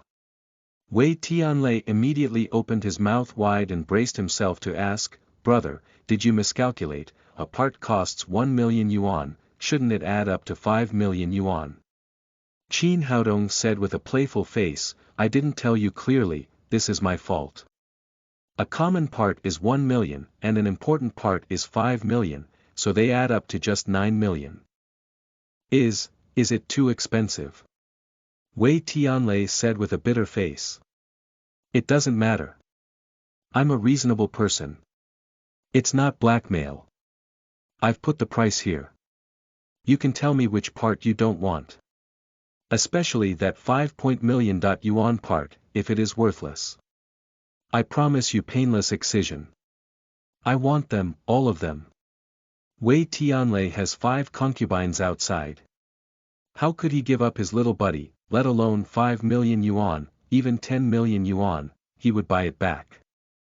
Qin Haodong said, "In that case, let's close the deal on the spot in an honest way."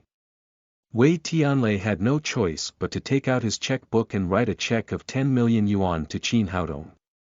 After Lin Momo confirmed the amount, Qin Haodong patted Wei Tianlei on the shoulder. "Now we have squared up, get out of here." Wei Tianlei, as if granted amnesty, hurried to run out of Lin's group with his men. When Zhao Liang had just crept out from under the table, he was confused to see Wei Tianlei run out in disorder and wondered what had happened. After these people left, Saber said to Qin Haodong, "Boss, is this too good for that beast?" "Good." Qin Haodong's mouth was filled with a sneer. "I just ruined his kidney gas. It's useless to take his little buddy back. He's practically a eunuch now." After a slight pause, Lin Momo understood what he meant and whispered, "How bad you are." Qin Haodong said, "Dare to bully my woman, I'm kind enough not to kill him." After the matter was settled, Lin Momo began to deal with the group's security problems.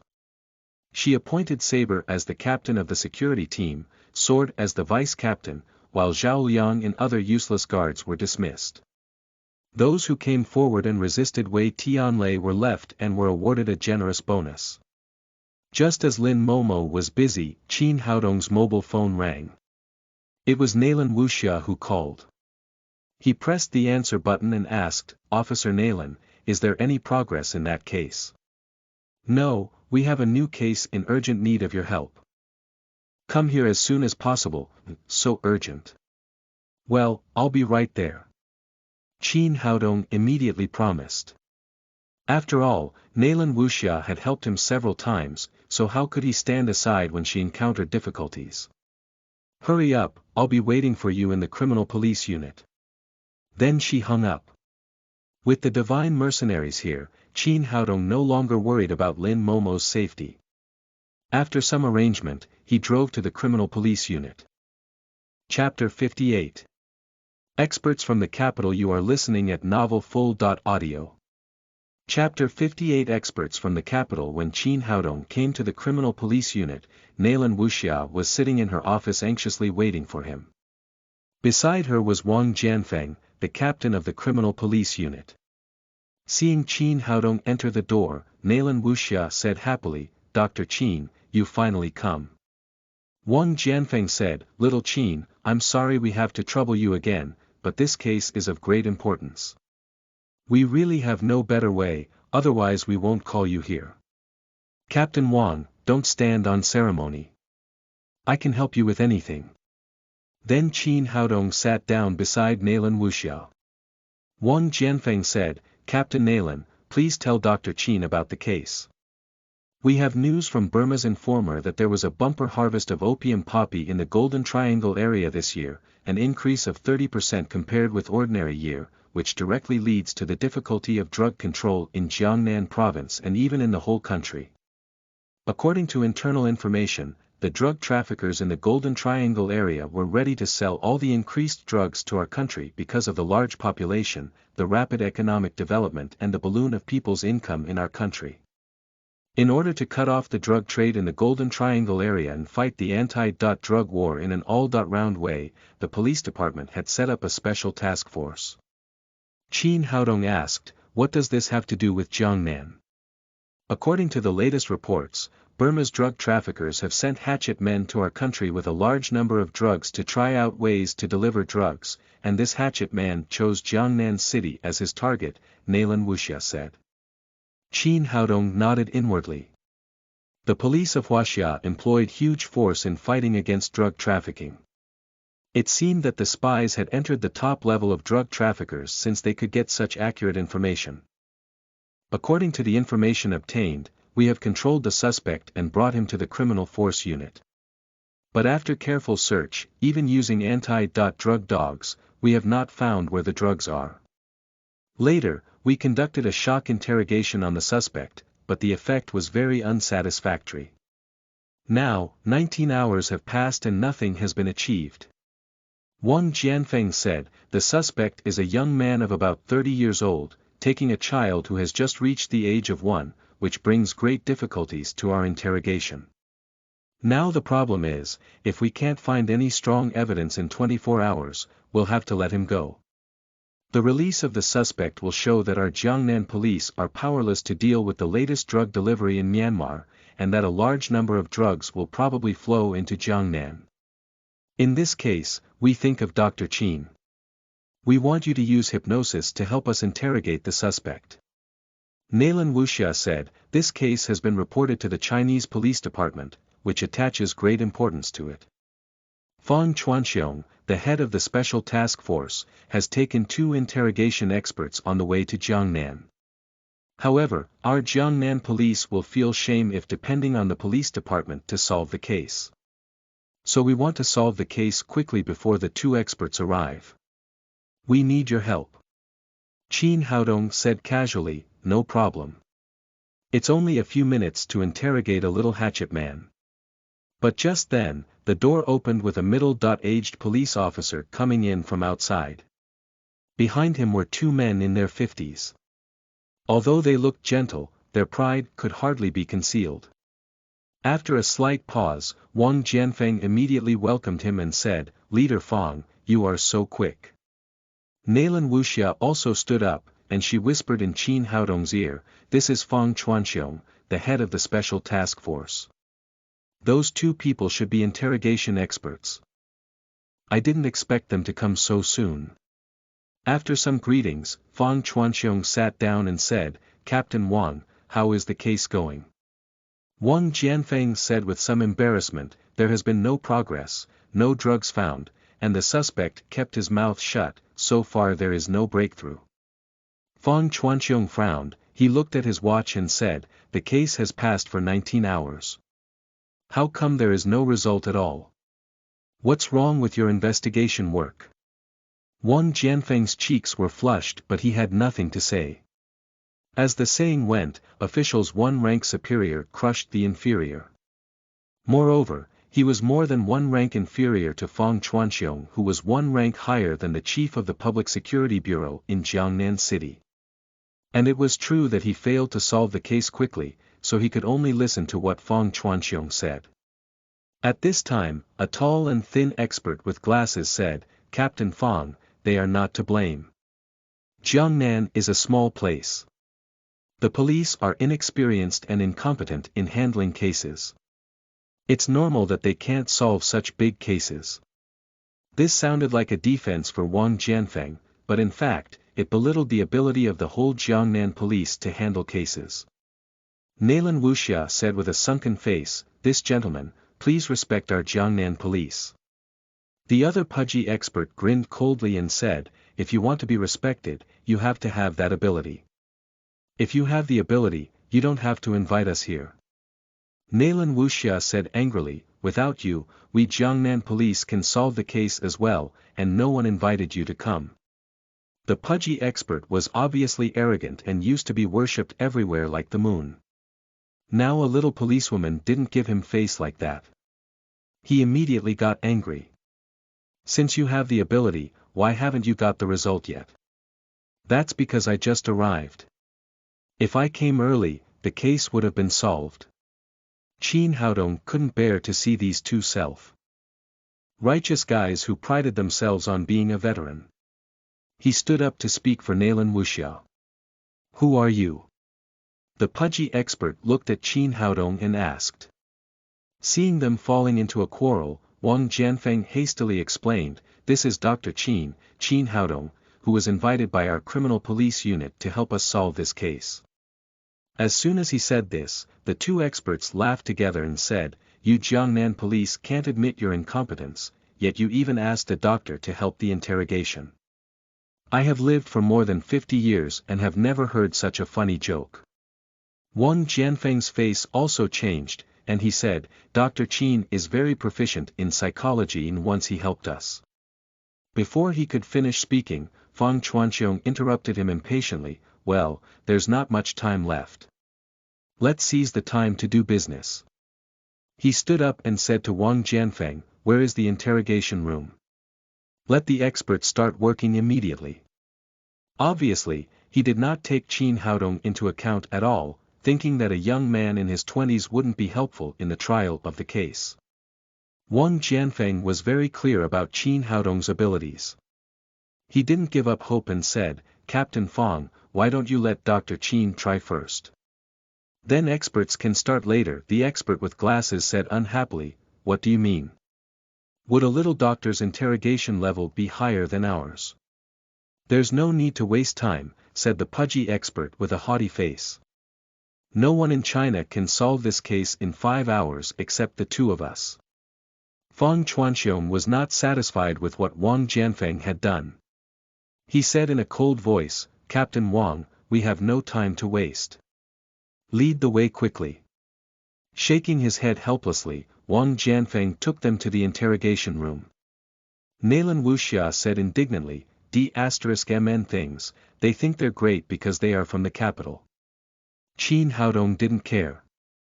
He was happy for not having to do anything. "Now that there are experts, I'll go back." "Don't, Dr. Qin. I just met the hatchet man. This man is obviously carefully chosen by the big drug dealers in Myanmar. He has a very strong psychological quality and rich experience in confronting the police. Such a person is very difficult. I have a premonition that the two experts are useless. At that time we will still need you. Qin Haodong said, I don't care. I'm just a little doctor. It's your police's job to solve the case. Then he turned his head and was about to leave. Nalan Wuxia took his hand. Qin Haodong turned around and smiled at her. Nanlan officer, are you flirting with me? Bah, nonsense. Nalan Wuxia threw off Qin Haodong's hand and said, Qin Haodong, whether you are a doctor or a student, but this case is very important for the whole country. We should know that if these drugs enter our country, it's innocent people who are getting hurt. Aren't you a doctor who saves lives and injuries? If you help solve this case, you will have more merit than saving one patient or even 100 patients. Qin Haodong thought for a moment and said, well, you convinced me. I can wait here for a while, but there is only one condition. I promise you anything, as long as you are willing to help, Nalan Wuxia said excitedly. Qin Haodong stared at her from toe to head, which made her a little panicked. Then laughed playfully. In fact, nothing big, that is, you accompany me to eat a meal, drink a tea and you chat with me, namely 3 escort services. Bah! You're pulling my leg. Nalan Wuxia rolled her eyes charmingly. Say, what do you want to eat? It doesn't matter what you eat. The key is who you eat with, and everything will taste good when eating with a beautiful woman. Qin Haodong made fun of Nalan Wuxia for a while.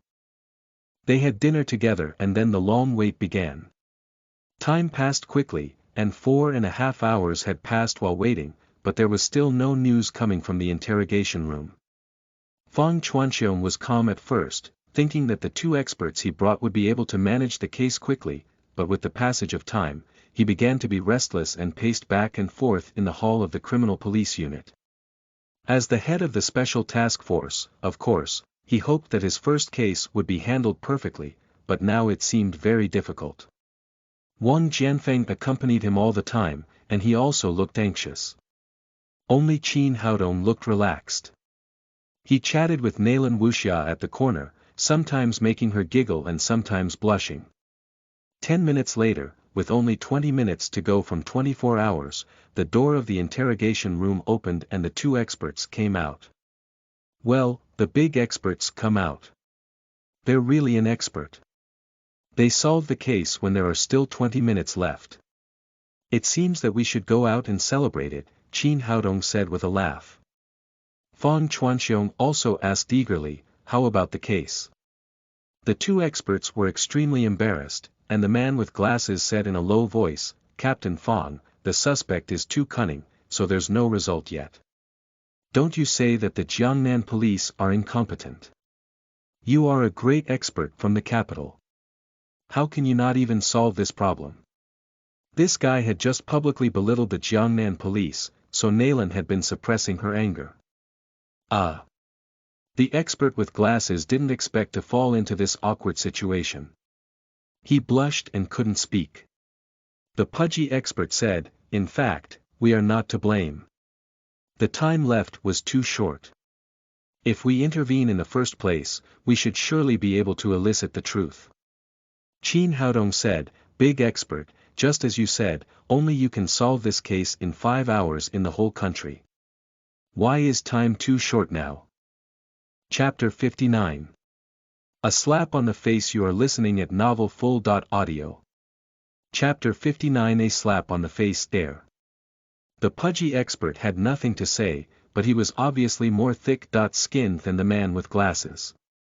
He ignored Qin Haodong and turned to Chuanxiong and said, Captain, give us another 5 hours, and we will certainly be able to elicit the truth. You are kidding, 24 hours will be over soon. How can I give you 5 hours? Nalan Wuxia said sulkily, for she didn't like the 2 experts at all. If they had not come out to make trouble, Qin Haodong would have solved the case. The pudgy expert said self-righteously, so what, it's reasonable to add a few hours in such an important case, and no one will know about it. Fang Chuanxiong bowed his head and meditated. On the one hand, he really wanted to solve the case. On the other hand, he also knew that it was against discipline to detain a person for more than 24 hours without evidence. Just as he hesitated, the door opened and a man in a high-class suit and gold glasses came in. "I am Bai Su, the lawyer of Jiangnan law firm. My client is being questioned by the criminal police unit. Who is in charge of the case, please?" Wang Jianfeng's face changed slightly at the sight of Bai Su. As the captain of the Jiangnan criminal police unit, he dealt with this man a lot. Bai Su was well known in the judicial circle of the whole region of Jiangnan. First of all, he had a strong professional ability. He was proficient in various laws and was good at finding loopholes in laws. Secondly, he had no bottom line. He can defend any kind of person as long as he got the money. Unexpectedly, the hatchet man had hired him. It seemed that today's case was getting more and more difficult. Although it was in the Jiangnan Criminal Police Unit, Fang Chuanxiong naturally was in charge of the case since he had the highest position. He said, "I'm Fang Chuanxiong, the one in charge. You can talk to me." Bai Su opened his file bag and took out a small book and several pieces of paper toward Fang Chuanxiong. "Officer Fang, this is my lawyer's card and the proxy letter of attorney of the family members of my client." He was very professional to show the relevant documents first. He said to Fang Chuanxiong, "Officer Fang, as a lawyer, I want to see if my client had been tortured to extort confessions or overtime trial." The pudgy expert was dumbfounded. Just as he was preparing for an overtime trial, the lawyer came. Fang Chuanxiong frowned, and before he could answer, the door opened with two middle-aged women coming in. "Excuse me, we form Association for the Protection of Women and Children. We heard that a 1-year-old child was involved in your investigation. We want to verify whether any improper treatment of children had been done." Then two more people came in, carrying the camera in their hands. "Hello, we are reporters of the TV station. We heard that the criminal police unit is handling a drug-related case. We want to make some follow-up reports. Have you found any evidence now?" Things were getting worse and worse. Not only the two experts but also Fang Chuanxiong's eyebrows were locked into a knot. Behind the hatchet man was a drug trafficking group with huge financial resources. It was not surprising that they could make use of the power of society, so what lay ahead was a dilemma. If the drug trafficker was released in this way, not only the whole Jiangnan Public Security Bureau would be discredited, but also he would lose face. But if they didn't let him go, they would be violating the law under the supervision of so many people. Bai Su smiled coldly and said, "Officer Fang, when did my client come to the criminal force unit to be questioned? How much time to go before the 24-hour period is up?" "Air." Fang Chuanxiong looked at his watch and said, "There are still 10 minutes left." Bai Su asked again, "Well, do you have sufficient evidence to prove that my client is guilty so that you can take further criminal coercive measures? Otherwise, you have to release him immediately." Faced with the aggressive lawyer, Fang Chuanxiong felt extremely dejected, but there was nothing he could do. He sighed helplessly and said to Wang Jianfeng, "Let him go." A sense of triumph rose in Bai Su's mouth. As long as he could take the hatchet man out, he would receive a large amount of money. Just then, a voice came out, "Don't let him go." It was Qin Haodong who said calmly, "Let me help, we can't let the drug trafficker get away under our eyes." Fang Chuanxiong frowned. In his opinion, the young man was a troublemaker. He said discontentedly, "Nonsense, even if you understand the interrogation, you can't elicit the result in 10 minutes, let alone you don't understand at all." "You're talking about other people, but I'm different," Qin Haodong said with arrogance. Now that he had decided to help, he did not hesitate at all and went straight to the interrogation room. Fang Chuanxiong was about to stop him when Wang Jianfeng whispered in his ear, "Dr. Qin is really good at hypnosis. Anyway, there are only 10 minutes left and there is no loss in trying it." Fang Chuanxiong thought for a while. Since they couldn't turn the tide in 10 minutes. Why not make every possible effort? He agreed, okay, let him have a try. Si Fong Chuanxiong agreed. Wang Jianfeng and Nalan Wuxia also followed into the interrogation room. Bai Su said, Officer Fong, as a lawyer, I have the right to see if my client will be tortured or treated inhumanely during the interrogation process. The two women from the Association for the Protection of Women and Children also said, we also want to see if you will protect the legitimate rights and interests of children during the interrogation process. Fong Chuanxiong looked at the reporter's camera next to him and said, the interrogation can't be disturbed. Come with me to the monitoring room. Then he took the lawyer and the journalists to the monitoring room. The big screen there showed everything in the interrogation room clearly. The three of them entered the interrogation room and saw a young man of about 30 years old pacing with a little boy of about 1 year old in his arms. Possibly for the sake of the little boy, he wasn't locked on an iron stool. At the corner of the interrogation room, there was a huge suitcase, in which dozens of bags of milk powder were neatly placed. Qin Haodong went to pick up a bag of milk powder and looked at it. It was marked with foreign letters but not English, supposedly it was produced in Burma. The man said, no need to see. They have been examined for dozens of times. If there were any poisons in them, my son would have been poisoned to death. Wang Jianfeng said, at first, we also suspected that there were problems in the milk powder. We did sample tests one by one and found nothing. Nalan Wuxia looked at the young man and asked, why do you buy so much milk powder? What else can milk powder do? Feeding my son. He looked at Nalan Wuxia's full breast with a dirty look. My wife has a pair of pancakes.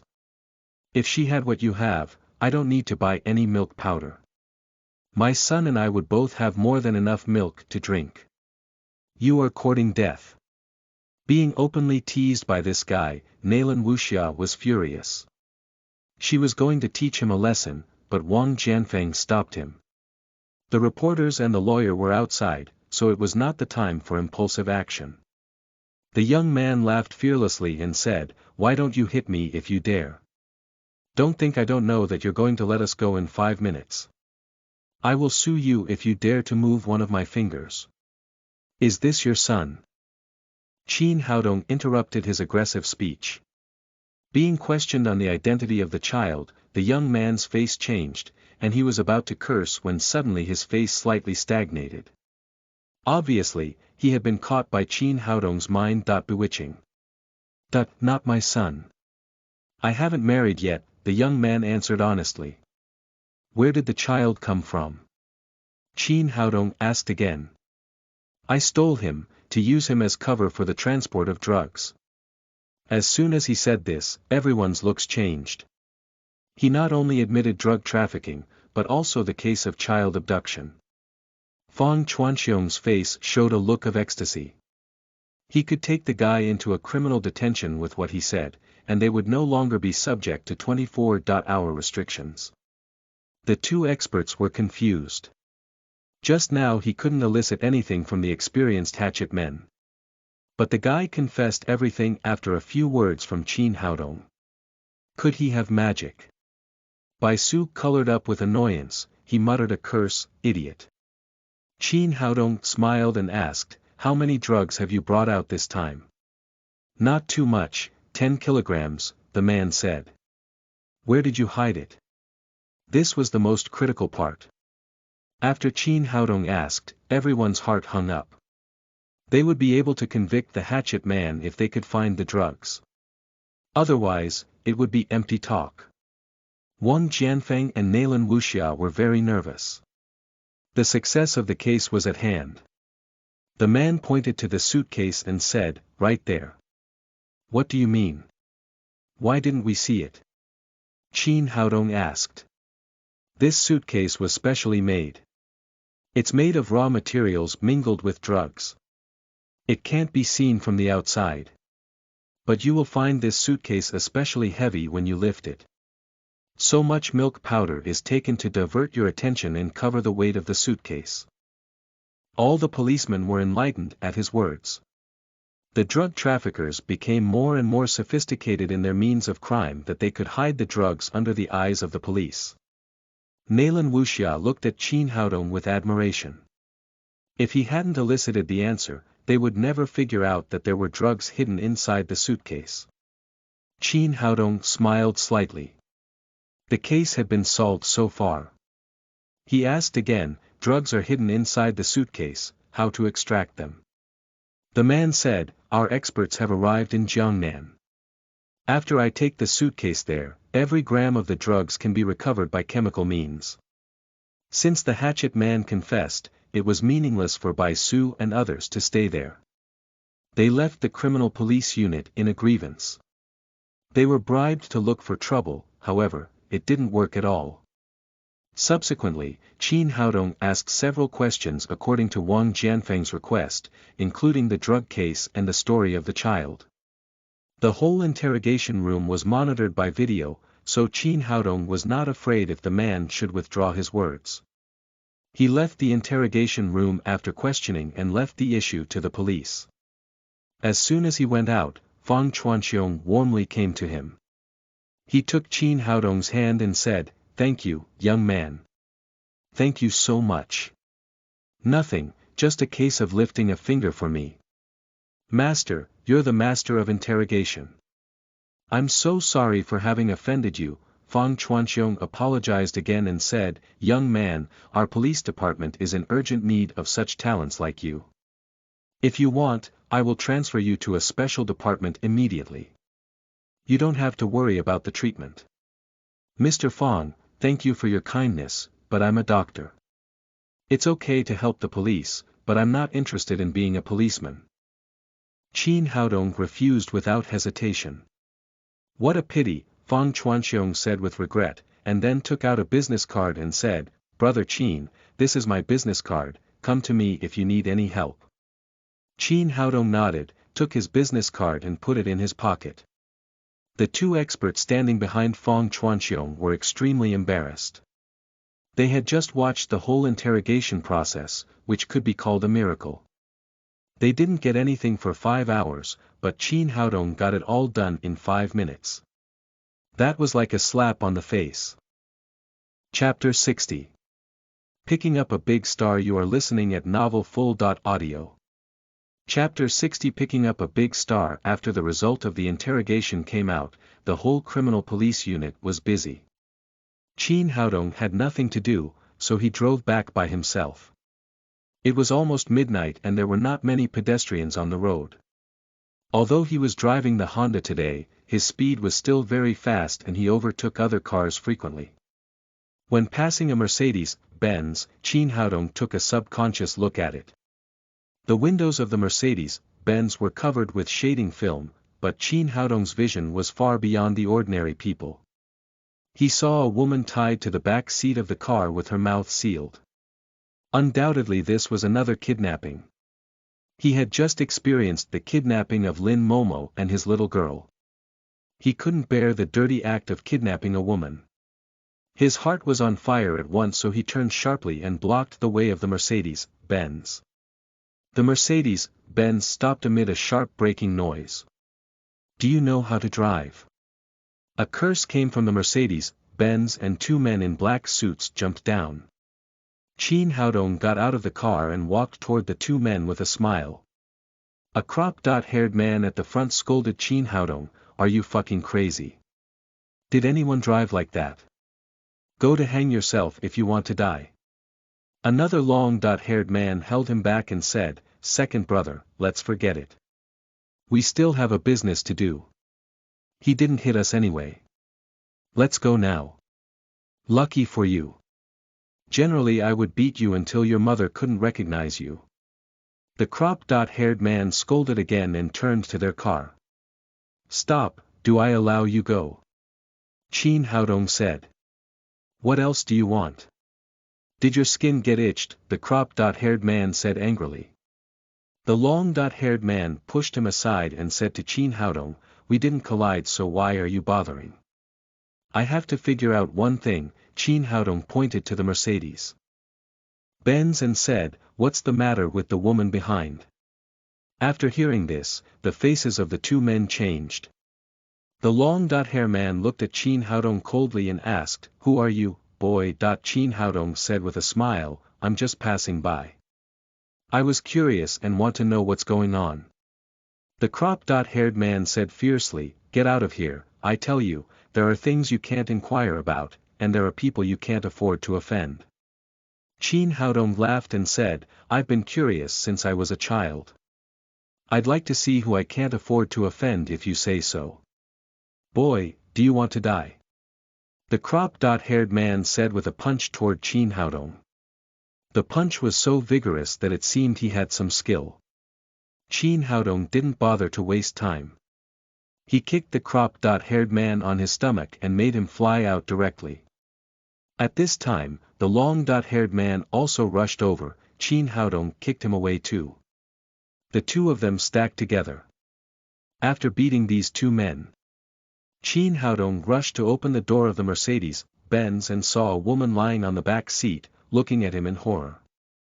She wore a long white dress, and her sexy figure was even more prominent under binding. He could see that she was a very beautiful woman, though she had a panic expression. "Don't be afraid. I'm here to save you," Chin Haodong said, pulling the woman out of the car, tearing off the tape on the woman's mouth and breaking the rope on her body. "Well, did you get hurt?" "No, I'm okay." The woman looked much better. She raised her hand and tidied her hair. This was a woman of extraordinary charisma. "What happened? Do you need me to call the police for you?" Chin Haodong asked. "No, the police can't handle my case," the woman said. Chin Haodong looked around and saw that the two men in black suits he had just climbed up and ran away. "They've already gone. You can go home now." Chin Haodong was about to leave. The woman grabbed his arm and said in a panic, "Wait. Do you need me to send you back?" Chin Haodong asked. The woman hesitated and said, "Can I stay with you for one night?" "Stay with me? Why don't you go home?"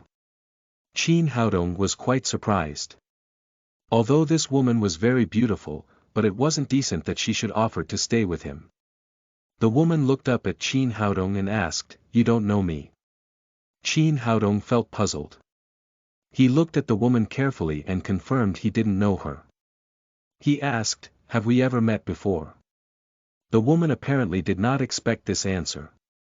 After a slight astonishment, she said, "I'm not a native, so I don't have a home in Jiangnan.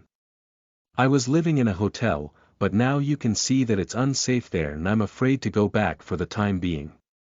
"Oh, I see." Chin Haodong meditated for a while, why not helping others to the end? Besides, she was a beautiful woman. "Come on, follow me back." Then he took the woman into the Honda and went back to his home. "How beautiful your house is." The woman had calmed down and resumed her graceful manner. Chin Haodong said, "Just so. There are many rooms in the house. You can choose one for yourself." "Oh." The woman replied, trying to say something, but she swallowed her words with embarrassment, and her cheeks slightly flushed. Chin Haodong heard a murmur of her stomach, and then he realized that she was hungry. "Haven't you eaten yet?" "No, I haven't." The woman nodded. "Wait, I'll make you something to eat." Chin Haodong took a few steps and then turned back and said, "There's a bathroom over there. You can take a bath first." The woman nodded and went into the bathroom. Chin Haodong went into the kitchen. Lin Ziyuan sent people to take care of the house every day, so there were all kinds of food. Soon he brought a bowl of steaming noodles to the table. At this time, the woman opened a gap in the bathroom door, she stretching her head out and saying, "My dress is dirty. Do you have any suitable clothes?" "Wait, I'll have a look." Chin Haodong looked around, but there were no women's clothes. At last, he picked up a large shirt of his own and threw it to the woman as pajamas. Then the woman came out with her long wet hair hung behind her head. Her ruddy skin was very smooth and tender, and the broad shirt had a special flavor on her exquisite body. "Come and eat." Qin Haodong said. The woman went to the dining table. Seeing the plain noodles without a trace of meat, she frowned slightly. She was obviously not satisfied with the bowl of noodles. But when she picked up her chopsticks and sent a noodle into her mouth, she wide opened her eyes. Yummy. It was really delicious. Although she had eaten many kinds of delicious food, she had never eaten such delicious noodles. Although she was hungry and the noodles were delicious, she was eating in an elegant way, which shows that she was well educated. After eating, the woman put the chopsticks and the bowl on the table and said with a touched face, "Thank you, you noodles are very delicious." The woman raised her hand, put her long hair behind her head to expose her whole cheek. Then she looked at Qin Haodong and said, "You really don't know me. Why should I know you? As if you are famous." Qin Haodong despised this woman severely in his heart. He thought, although you are beautiful and sexy, you can't require me to know you. It's really narcissistic. The woman said with a dull look, "You saved me. I don't know your name yet. Can you tell me?" Qin Haodong. The woman waited for a while, but Qin Haodong said no more after uttering his name. It's rude. Couldn't he ask my name?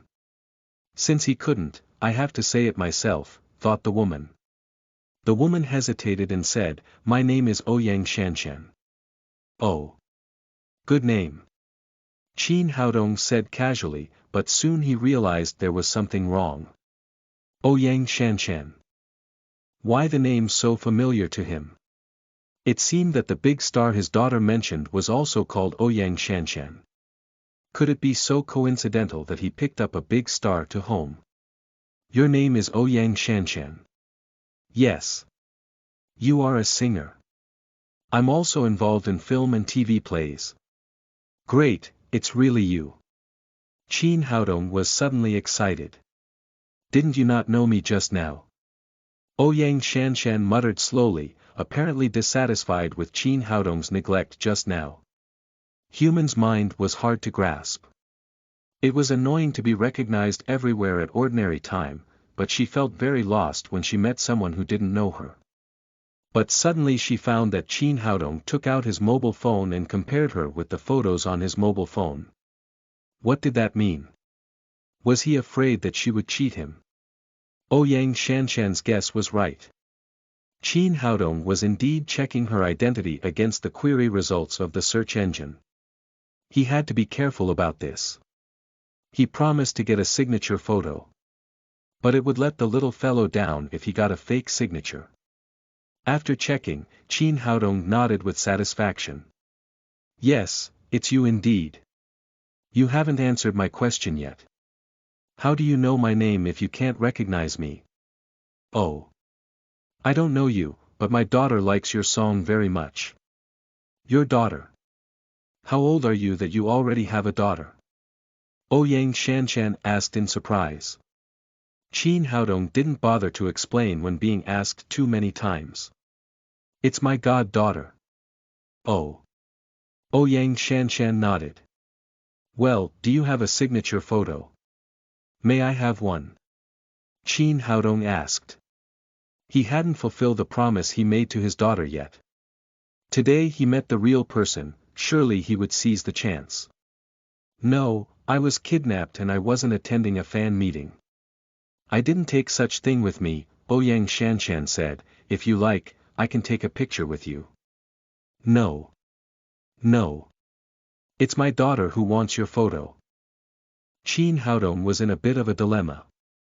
Although his mobile phone could take photos, it couldn't be marked with signature. You are so good to your daughter. Ouyang Shanshan said, in fact, besides photos, other things can also be signed with signature. Yes, you wait, I'll be back. Qin Haodong said. Then he turned around and ran out. At this time, the people in Lin's house had already gone to bed. Dumao and Ermao jumped up alertly when they heard the movement, but they immediately calmed down at the sight of Qin Haodong and rubbed him intimately before they went back to sleep. Qin Haodong sneaked into the little fellow's room, stuffed her belongings into a bag, and then returned to his home. Please take trouble and sign your signature for me. Ouyang Shanshan was shocked to see all the things poured out by Qin Haodong. What are these? Clothes and schoolbags are understandable. Won't it be too absurd that pencils and erasers also need to be signed? And what the hell are the milk bottle and diapers?